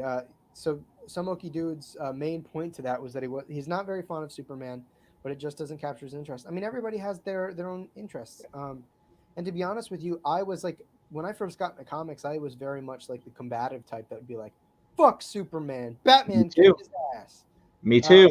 and while I think Batman could still kick his ass, I have really, especially as I've gotten older, grown a thorough appreciation for the things that Superman represents, because it is truly something that contrasts and acts as a beacon to the modern world and how grim things can get, especially with like the rapid global transmission of information. I think it's just something that I want to read as I get older, because as you get older, I think, well, I don't even, it's not even an I think, it becomes more and more difficult to shut certain things out in the world. And Superman is kind of a constant reminder that no matter who you are, you can be better than the world around you. Yeah. So I don't know. And maybe you agree, but it's just something about getting older. You appreciate that so much more.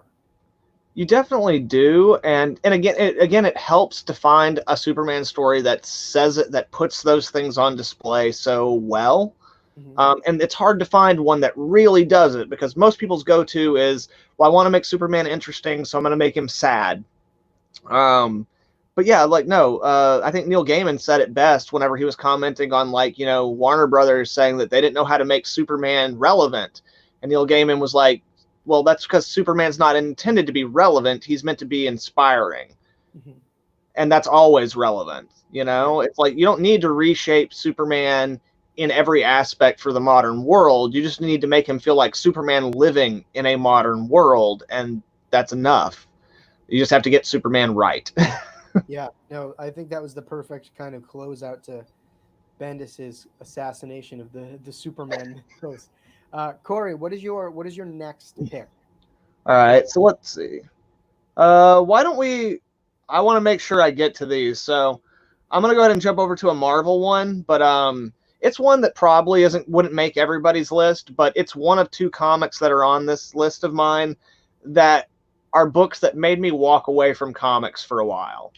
So like, I had read for the most part as a kid up until like throughout the 90s, and right before the 2000s hit, I left comics for a bit. Part of it was money, part of it was I had other interests, and the other part of it were two books, one of which was The Punisher Purgatory, which came out in 1998, which, for folks who aren't familiar, is the story where Punisher gets arrested, tried, and executed, and then is resurrected by angels with a demon killing light gun, and like sent to hunt down demons and monsters and all that kind of stuff.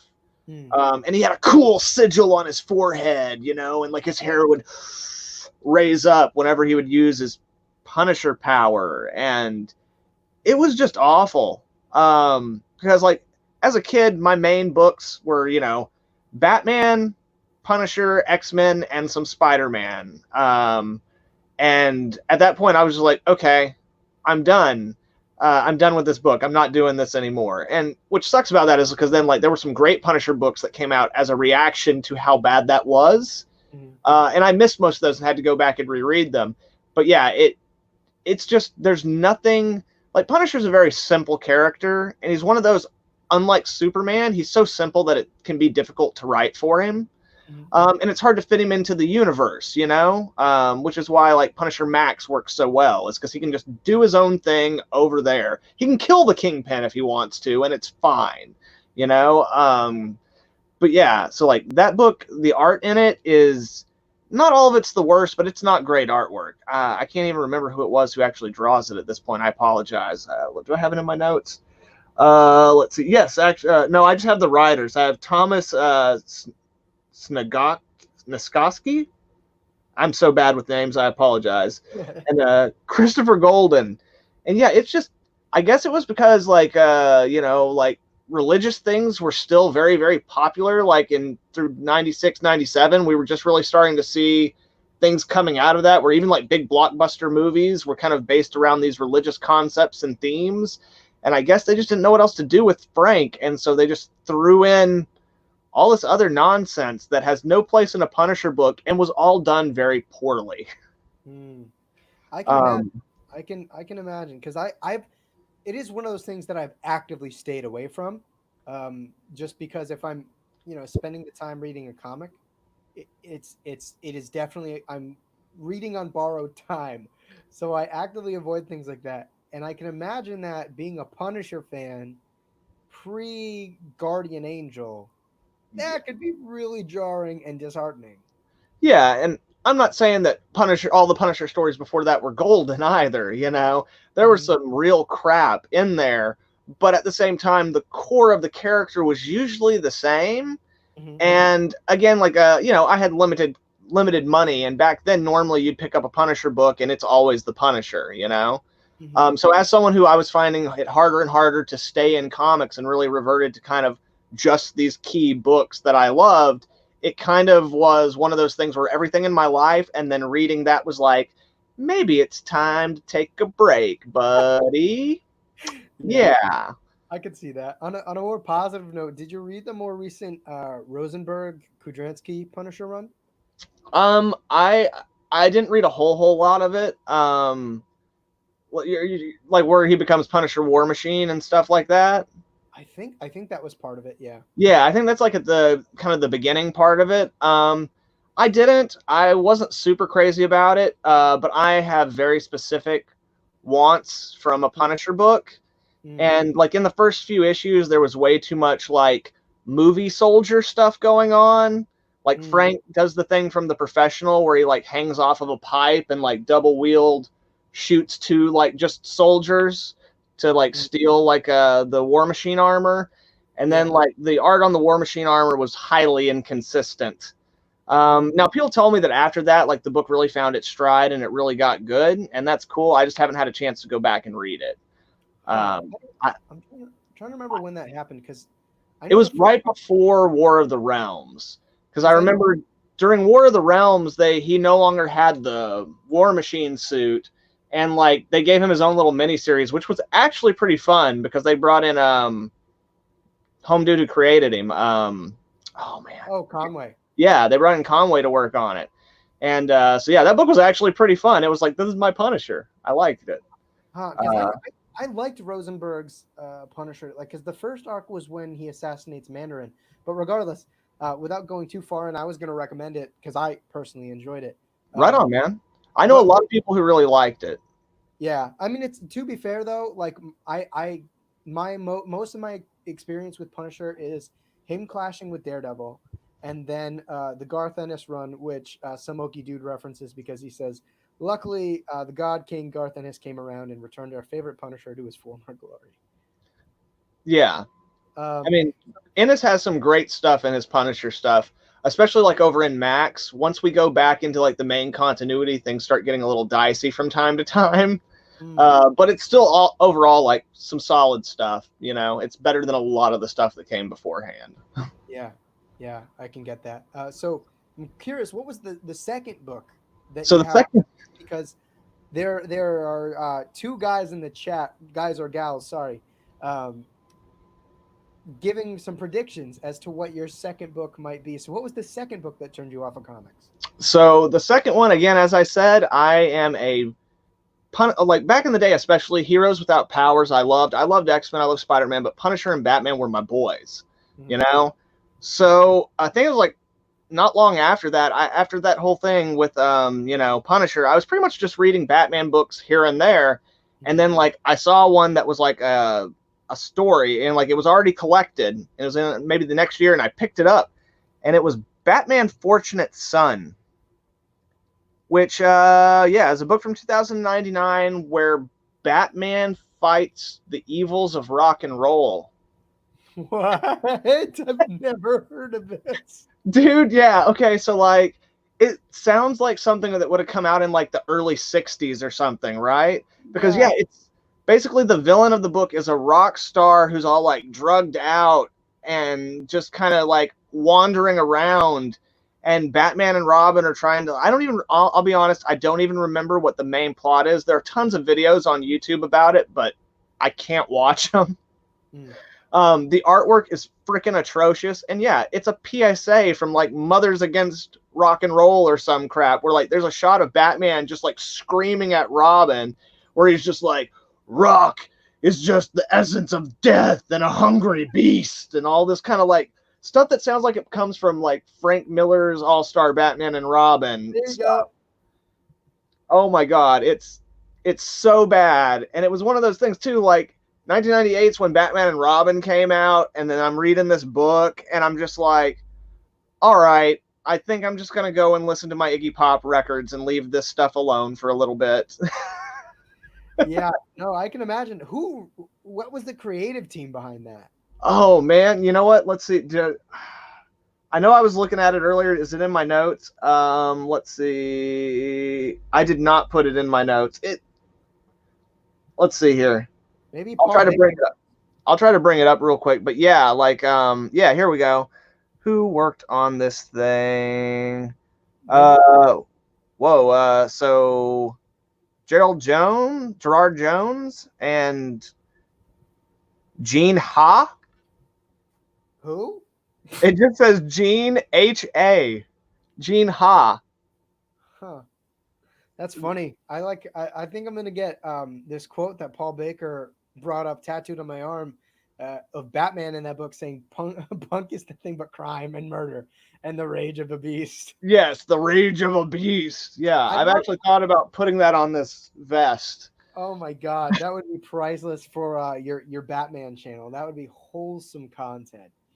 So that's funny. The thing is like I haven't read either of the two stories you brought up, and I couldn't be more happy that I haven't. You're not missing a lot. Like, I'm sure a lot of people can get a good laugh out of either of those things, but I still remember the feeling in my stomach as I'm reading them, where it's just like,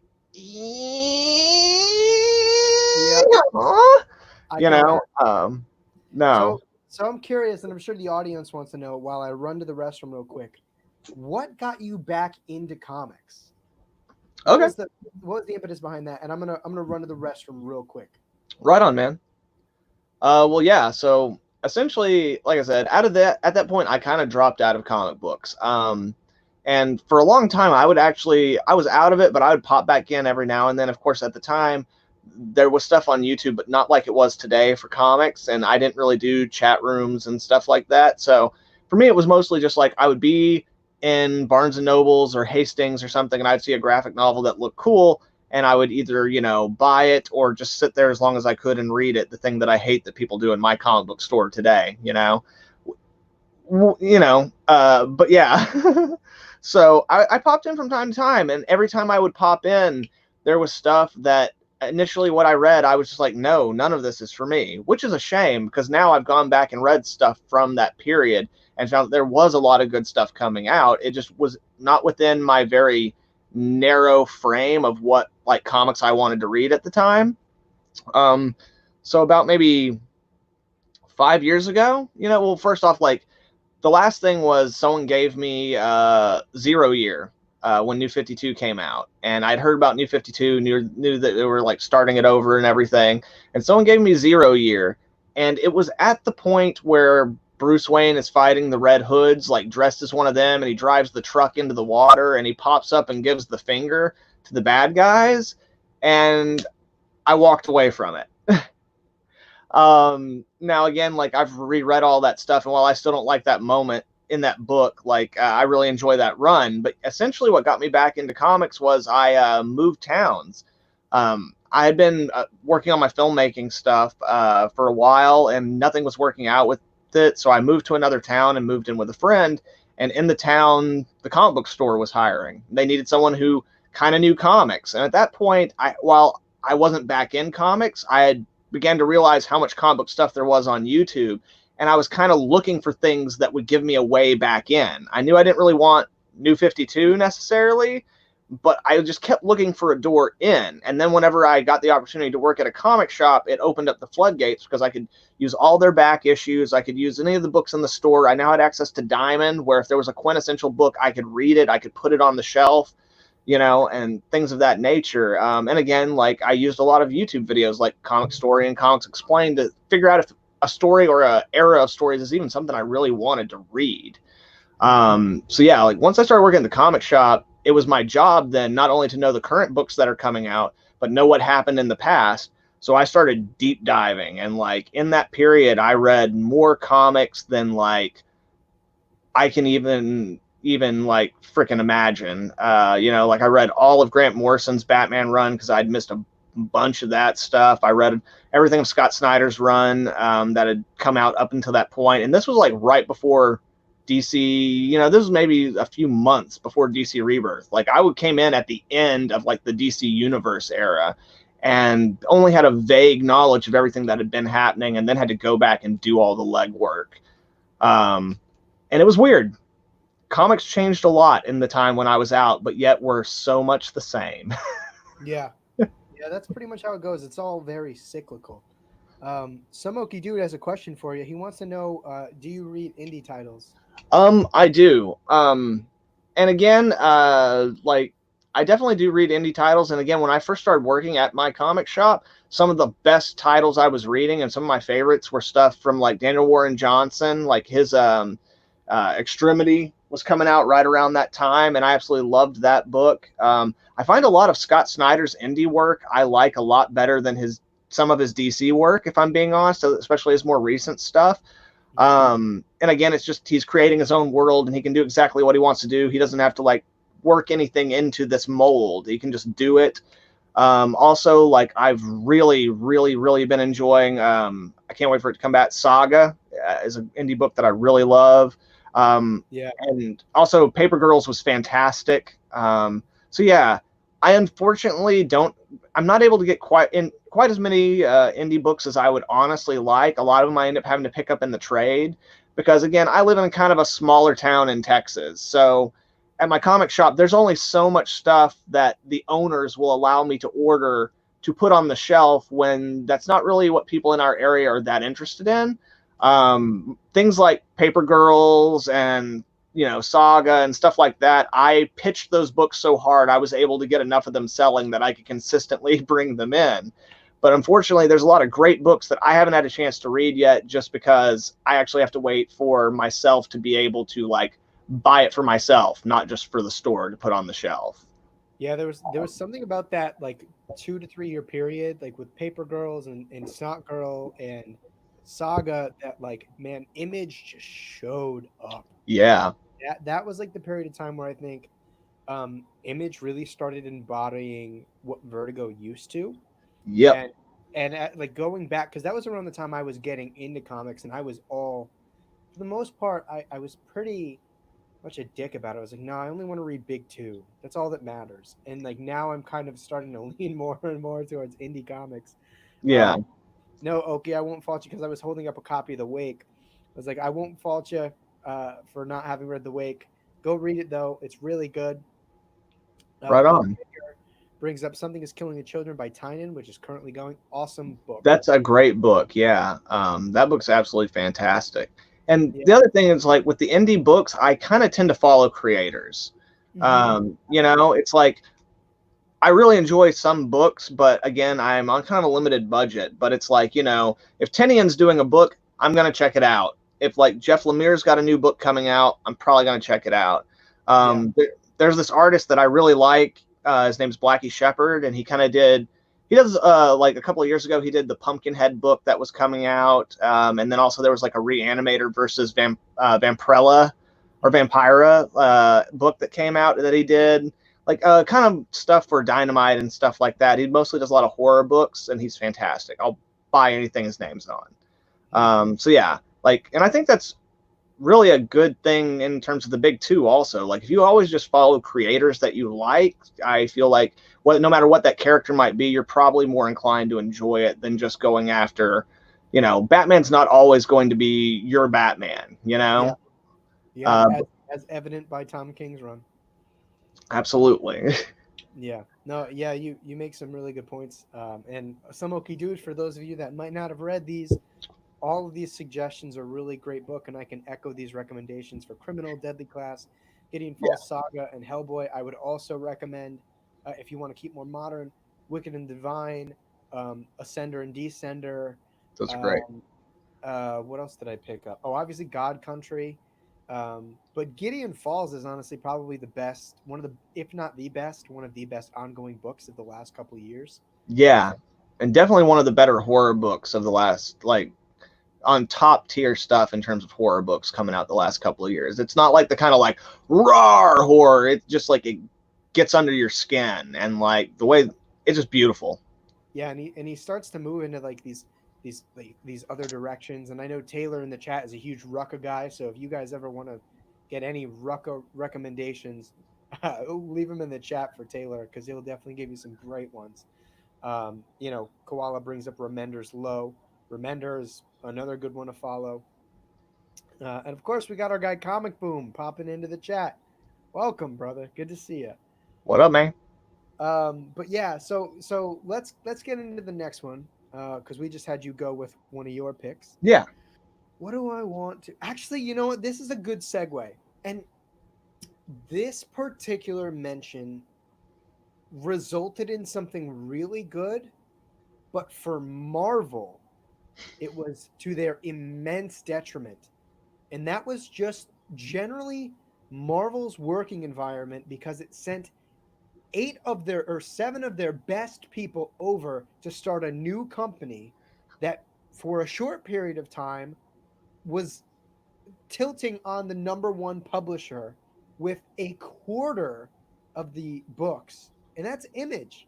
I mean, Yeah. you as an end of the day thing, obviously the founding of Image was a wonderful thing.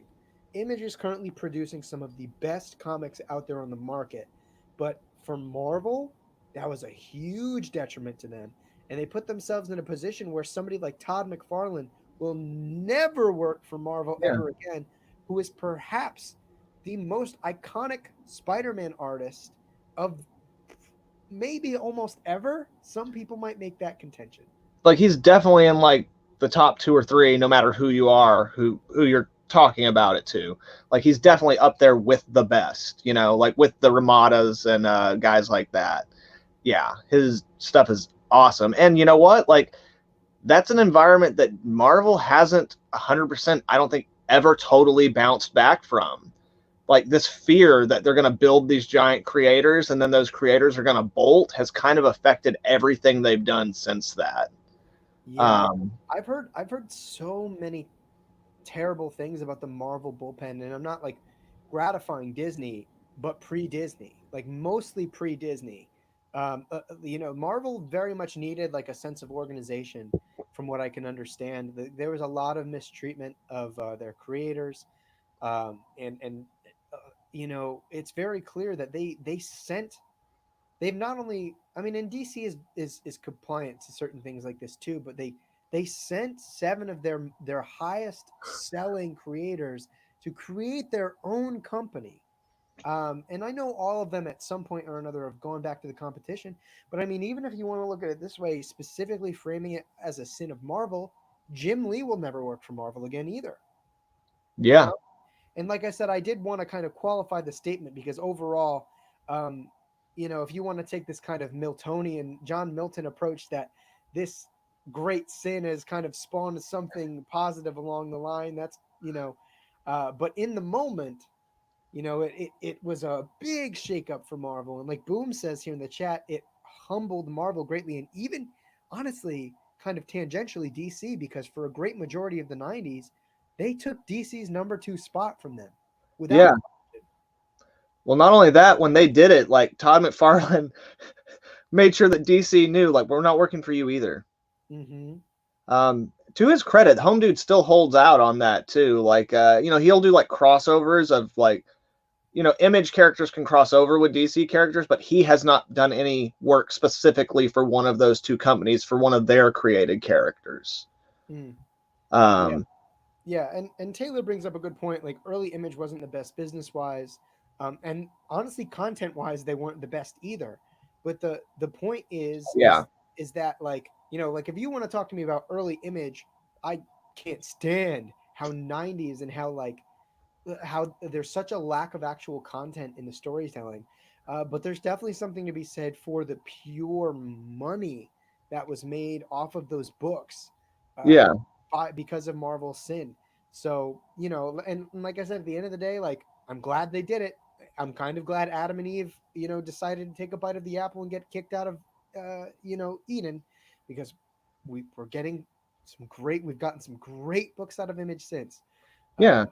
Like, it So was the whole Image thing forming is such a punk rock concept.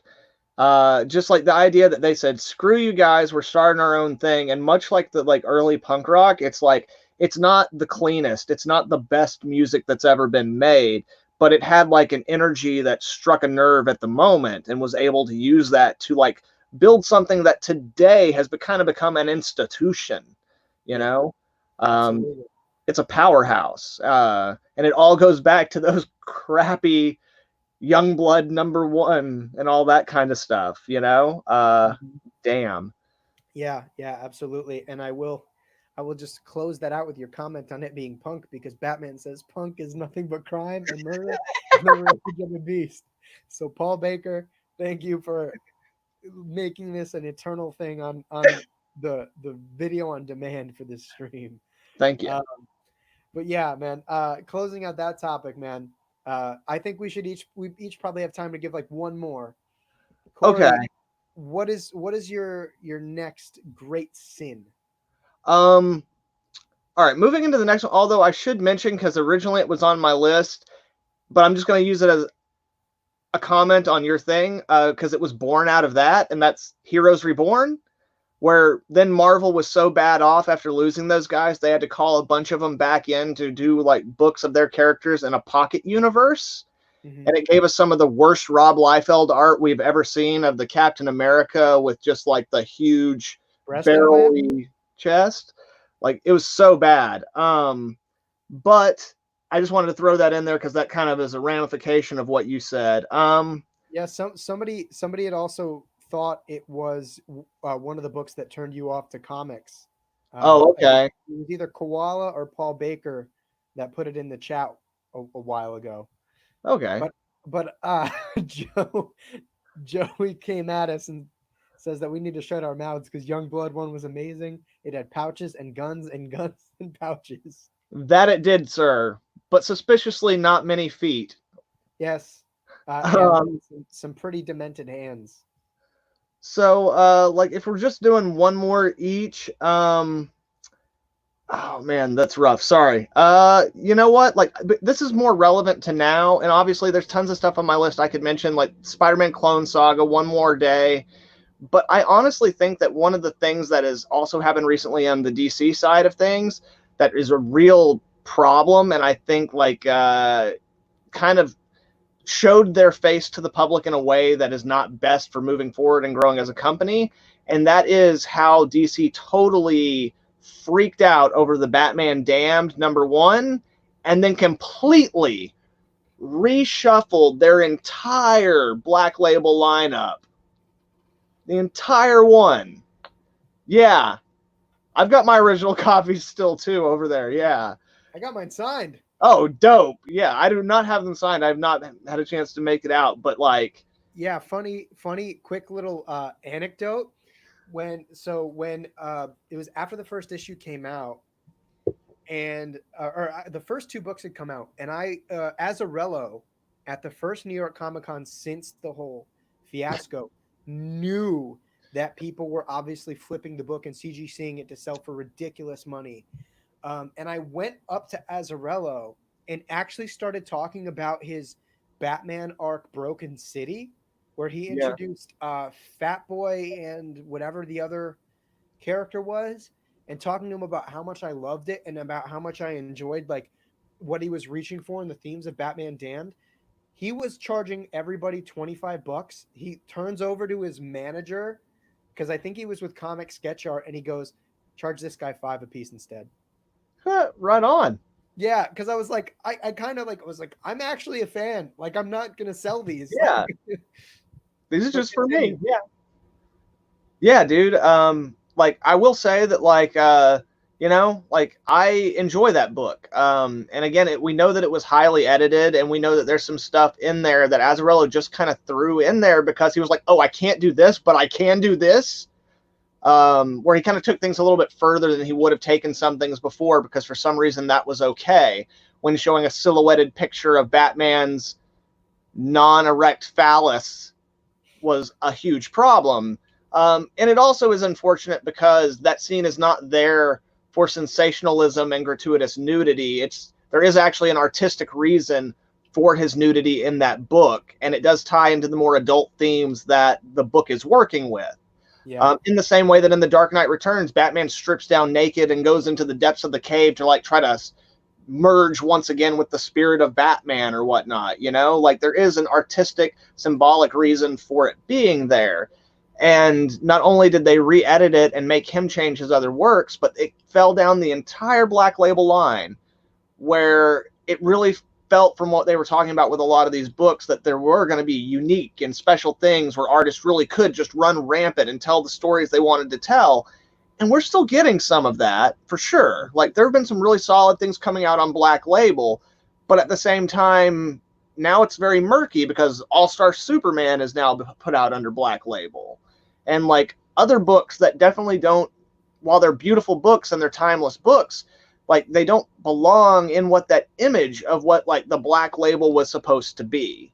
Yeah. And because of that, again, it's just one of these things where, like, Heroes in Crisis and this thing really have kind of shown very, and I'm sure that like all these things kind of, along with like the proposed G5 or whatever, kind of led to Dan DiDio being on the outs, but like these are very bad decisions.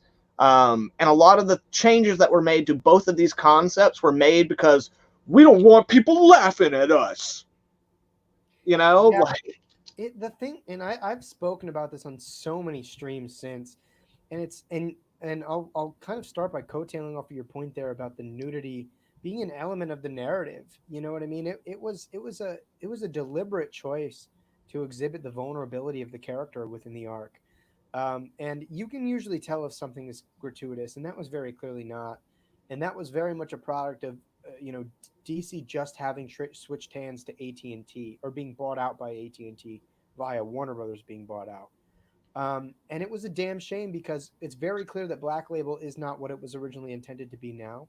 Before, there was definitely, they had done a great job marketing it via the contents of the first issue of Black Label. There was an element of sophistication and high art storytelling that really kind of reached for it. And most things that have come after in the Black Label haven't necessarily pushed that kind of same consensus. Um, and it's disappointing because what Black Label was going to be is far more interesting than what it is now.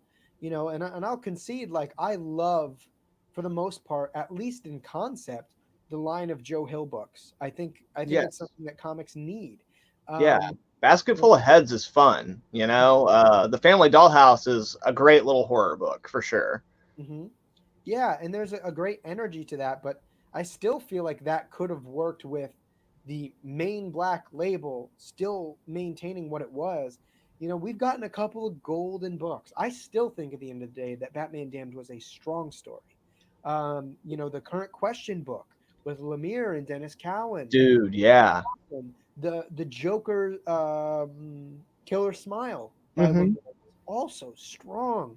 Yeah. Uh, but Um, Even like that one weird like Harley Quinn book where she's like a forensic anthropologist or something, and the like she's Sedgwick book, what's up? the one by Stepan Sejic. Yeah, like even that book, it's like, okay, this has nothing to do with the Joker or Harley, but this is still really cool. Yeah, and it's interesting.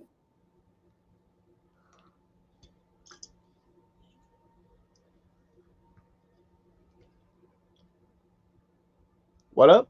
Oh, snap. I think maybe he froze. All right, I'll just try to keep it going here for a second till he comes back. But yeah, Regarding like the entire sphere. Let's see. Are we good? Have we been good? okay, you're back over here. Okay, cool. Because I could hear you before, but both popped out of the main stream. Okay, sorry about that, guys. Oh, what's going on again?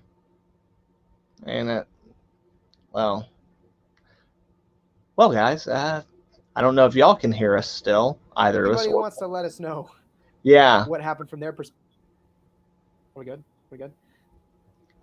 You're still a little glitchy on my side. I don't know if you can see or hear me. You seem more or less there. It's DC. They're trying to shut us I down can for see talking you. Are we crap about good? the Black Label.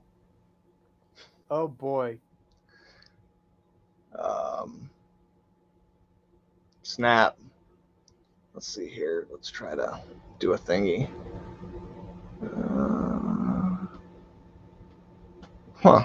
That's unfortunate. Okay. So, yeah, sorry about that, guys. Let's try to give it just another minute. I'm not sure if anyone can see or hear me now, but we're having a little technical problem here. Yeah. Isn't that where Harley Quinn became a BDSM person or something? Lower my camera quality. Let's see. Are we good? I can hear you now, and I can see you. Okay, that's a plus. I hope. Okay. Sorry. I think we're back. Okay, cool. Sorry about that, guys. I don't know what's happening. But Boom brings up something really interesting here, where he says that he thinks that the initial controversy has benefited Black Label in the long run. Whereas, I mean, I can see where you get that perspective, but I still don't feel like the sales really show it. I honestly don't think Black Label has sold exceedingly well. Like the hype around the last night on Earth wasn't that big. Like I like when I was going into the run, I was hyper excited. Coming out of issue 1, I was hyper excited. Aside from the point that I think the book floundered in the second and third issue, I don't think the book sold superbly well. Like definitely over 100,000 copies per issue, but otherwise not like it didn't do the numbers I would have thought that it would have. Now, like I wouldn't say that like the Black Label as a line of books is a complete failure, but part of that's also because they have been putting books like All-Star Superman in that category along with it, and while the controversy of it definitely got people aware of the Black Label's existence, because that story didn't stop there, because then DC made sure that major news publications knew that they were pulling back on Black Label and they were going to be looking at things a little bit more closely. I think that like it did get a lot of buzz going about the book, but I think a lot of the people who were really excited about it, who would have been the main audience for these books, felt that on a certain level, like what they wanted from the line had been, tainted. And so like, yeah, like once all that started happening, there were a lot of people in our store and a couple of other guys I know up in Denton who are not owned, but have worked in stores, said that a lot of people who had like pre-ordered a bunch of the like Black Label stuff and like been asking about it very quickly lost interest at that point, I mean, like even around here in this general area, most of Batman Damned number 2 and 3 didn't really sell very many. Because once people realized it wasn't going to be what it was originally meant to be, then they didn't care anymore. Yeah. I mean, there were so many mistakes with Damned, just by virtue of the fact that one, they never reprinted the first issue, which was a foolish mistake, dude. Like the first print run sold out like that, and I guarantee you, even with editing out the dick, that book probably could have sold close to 200,000 copies. And then they waited 2 months to break out the next issue. And of course, you could kind of tell that Azzarello had to retort, like you were saying earlier. He's like, well, I can't do this, but I can do a lot of this. Right. Which part of me doesn't blame him for, Yeah. But part of me also does in a way. So I don't condemn him exceedingly, but it did kind of flounder apart. And I don't know, there was just something about Black Label that was like one of the most exciting things like to kind of gander about in comics. And half the books that they had told us about when it was announced over 2 years ago aren't even a thing anymore. No. If like the John Riley Other History of the DC Universe, or John Ridley, I Yeah. was so excited for that. And like I'm pretty sure that Wonder Woman Historia Deconic Yeah. still happening. But I like, think so, but why would you solicit that early yeah. with the product in sight? I mean, you know, and like it also just, oh man, it's also one of those things where it was so exciting too because it felt like DC was in the middle of a new golden age. Hmm. Like we were still, like Rebirth hadn't fallen apart yet, you know. Like we were also getting some not the not everybody's cup of tea, but some really good books from the Young Animal line. Like they were starting these kids lines, and while some people have problems with those, for the books they were like in the DC Inc. and stuff like that, for the books they're perfectly acceptable. So it really felt like DC was moving into this new golden age of what they could do and the possibilities, and really having something for everybody. And all of a sudden, like I remember that the Batman Damn Black Label thing was kind of one of the first things where I was like, oh, things might not be, and of course, Doomsday Clock being delayed as much, but you know, really, it was Black Label starting to fall apart before my eyes when I was like, oh, okay, we're gonna do the same thing we always do. Yeah, It's been good for yeah, a couple of years, so things are about to start sucking. yeah. That was definitely a turning point in the quality of DC books as a whole, and I think it was a real detriment because there was something about DC, for like a year going into 2 years that was just insane at the level of quality that they were pumping out. And then upon the announcement of Black Label and all of the books that they were soliciting, I mean, damn, Last Night on Earth, the I'm history live streaming right now. No worries. of Sorry. no, all good, man. The history of the Amazons, the other history of the DC universe, like there were so many great books being solicited. And I mean, first of all, half of the books that were solicited aren't even a thing. Like we're finally getting three Jokers in August. Yeah. Um, but then there's just also like the issue of quality and like consensus of the line. Superman Year One, total blunder. I don't care Yeah. what anybody thinks. It was a bad book. And if you want to hear me talk about it, plug, I did a review on it back when it came out. And I think Corey did as well. I think maybe I covered the first issue just because it was coming out, and after Mhm. that, I didn't really think enough of it one way or the other to make a video. Yeah. I wasn't a huge fan, but I was like, it's tough. When you're reading a Frank Miller book, and you're like, well, I don't like it, but it's not Dark Knight 2, Dark Knight Rides Again, so I don't know. Yeah. Yeah. No. Yeah.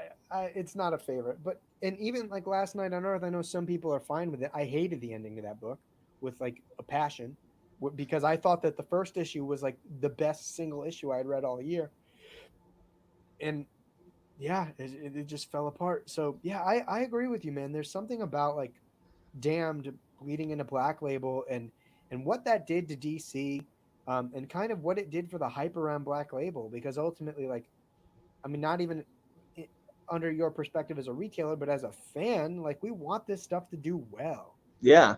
They butchered it themselves.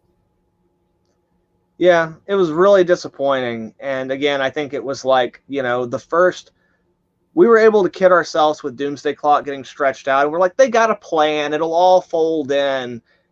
And then, like with Black Label, we just saw how willing they were to abandon the plan at the first sign of trouble. And yeah, so a little bit of me died that day. Don't blame you, dude. I feel you. I guess closing out, I will bring up one other recent DC blunder, Okay. and it's one that I think a lot of people can relate to. And before I do that, I will say plug, like this video if you've enjoyed it so far, and subscribe to both of us down below. There's a link in the description to his channel. Obviously, there's that big fat subscribe button right there. Press that bitch as hard as you can, but not hard enough to destroy your computer, because then you can't watch anymore, and or your phone. Um, the Batman wedding fiasco, Yeah. huge marketing issue. Beside the fact that I don't really agree, I mean, the thing is that the story the 50th issue itself had a lot of really beautiful writing in it, but the storytelling in and of itself was horrible.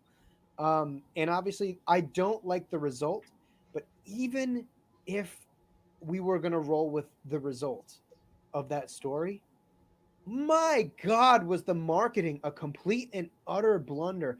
Not to mention, I felt so gypped on buying all of those prelude issues. I Yeah. bought every single prelude tie-in, even the fucking Harley Quinn book, and I hate Harley Quinn. And none of them matter. None of them None of matter. them do. No. Not even parts of Tom King's own run mattered. That's Why what I did was gonna say. The wedding itself barely mattered. Yeah, there. I mean, what fucking wedding? We did all this setup, right? The prelude issues were about him integrating the family into his choices. They went to it wasn't Nanda Parbat, but somewhere out in the desert. I don't remember where it was specifically, but he went on a Yeah. quest to go fight his pansexual ex-lover and whatever. And Selena somehow beat her in a fucking sword fight, and Catwoman had to win Damien's approval for what? He wasn't at the wedding. And then we have the double date issue where, like, for all intents and purposes, he starts to allude that Superman's going to be the best man. And then we have the Nightwing prelude issue where they start to allude to Nightwing being the best man. Yeah. And then it's just like, fuck everybody. Yeah. Because, like, even the things, because by that point in Tom King's run, I was pretty much done with his Batman anyway. Like, but I was still popping in from time to time, and like, I liked the double date issues, themselves. But the problem is, once you get all that stuff is building up to the wedding. So no matter how good the issue, you might like it, or I might like the issue, essentially it's setting up something that never matters. So it ends up not mattering either. Like, you can't even like put it on its own as its own little story because there's so much relying on what's going on in the continuity at the moment. Yeah. He ignored his own continuity. He ignored the tie-ins leading up. I mean, and it was also, it's not all on Tom King. It is also on the marketing for DC. Like, I went to a midnight release for that book, and I could have, if there was a good story reason for Selena and him not getting married, you kind of half expected it, right? Yeah. Um, but just the way it was handled and the rationale, and obviously it's set up for the latter half of Tom King's run, which I think for the most part is unreadable. There were things about the beginning of his run that I would say that I even enjoyed. And Yeah. from then on, aside from the Cold Days arc, it was unreadable. Um, so yeah, the wedding was a huge fiasco, and I know obviously people are opinionated about, whether or not they should or should not have gotten married. But regardless of that, man, the lead up was bad. The actual writing in and of itself was fucking horrible. The story setup, all of the ignoring that was done. There was one good scene in there when that was between Bruce and Alfred, and that was really great. But Yeah. we had to sacrifice so much for that one scene to emotionally resonate. And God, man, I would argue that a more conscious writer could have set up that scene and written that story infinitely better. Yes, absolutely.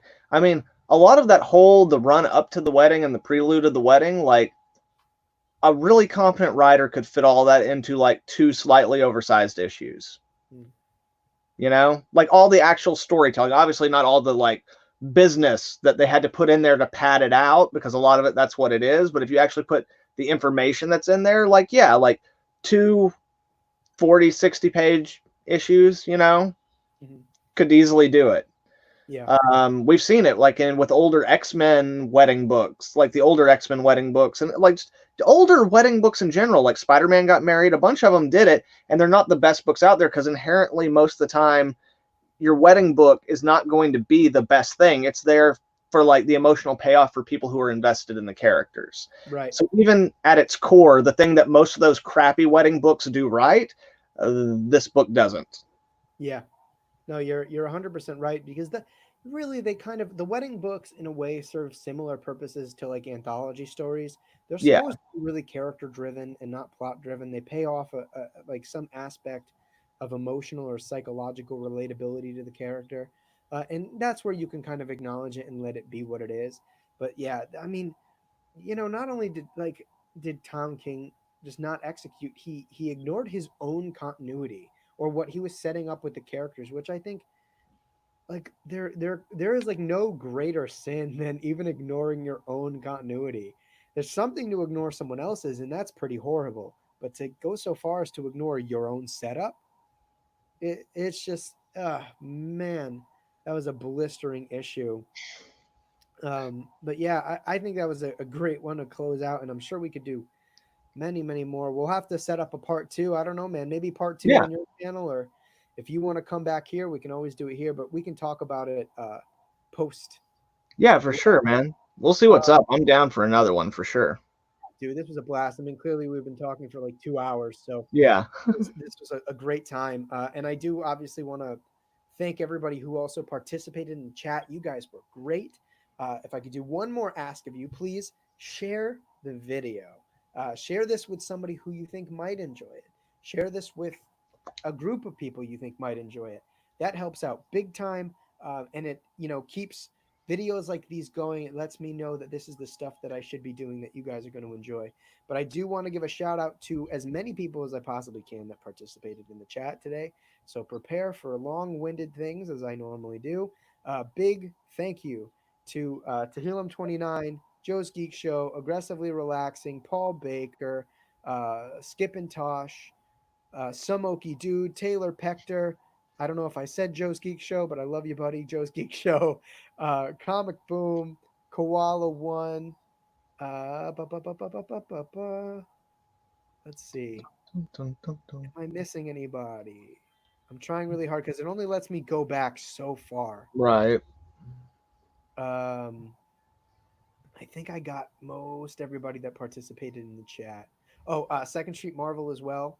But yeah, it only lets me go back to about 8 o'clock. So I apologize if I missed anybody, but I appreciate you, love you for watching and participating. All of your guys' input definitely added to this conversation, seeing as we went 2 hours and change, and I think each of us only put up like three Yeah. wrap-ups. So you guys were super bomb. Thank you for watching and participating. Dude, Corey, thank you for hopping in and finally sitting down and having a chat. So, do you want to let the folks of the interwebs know what you're up to, what they can look out for on your channel? Yeah, absolutely. So let's see here. Again, I got the main channel going on right now, and my next video up for that, I think, will either be one of my Cowboy Bebop retrospective videos or a new action figure review. I've actually been pretty busy working on a screenplay for a movie that we're actually going to try to start shooting here pretty soon. And also, I'm going to be shooting my own short film that will eventually end up on that channel as well. But then for like the more recent stuff coming up this next week on the Batman I Believe In channel, we've got our video review for Batman Gotham Knight coming out. And then I think the week after that, we're doing the Batman Teenage Mutant Ninja Turtles, but I could be mistaken on that one. But yeah, we got some fun stuff coming out. Sounds like it, man. Everybody, please go show Corey some love. Subscribe to the channel. Stay on the lookout for his film projects as well. And dude, it was a blast. I appreciate sitting down and having the conversation. You added so much to this discussion, man. Right on, man. Well, thanks for having me. Yeah, like I'm glad that we could work it out and I could actually get to do it and stuff. It was awesome, and yeah, we definitely should do a number two because I definitely got some more. Absolutely, man. Everybody, please stay on the lookout for a part two of DC and Marvel's Greatest Sins. You'll definitely have that coming at you. I think I'm finally going to put out that video reviewing and analyzing the first couple issues of Donny Cates' Thor, because the Right next on. issue is finally going to come out, and I've been talking about making this video forever. And I'm finally out of school for the summer, which is great. And because of pandemics, there is no work to go to, so time is had. And yeah, stick around on the channel. Stay tuned for some other great discussions and for other great episodes of Let's Talk Comics with myself and other peers in the community. But again, thank you to Corey from NerdScum, and thank you everybody for watching. This has been another awesome episode of Let's Talk Comics, and we'll see you next time.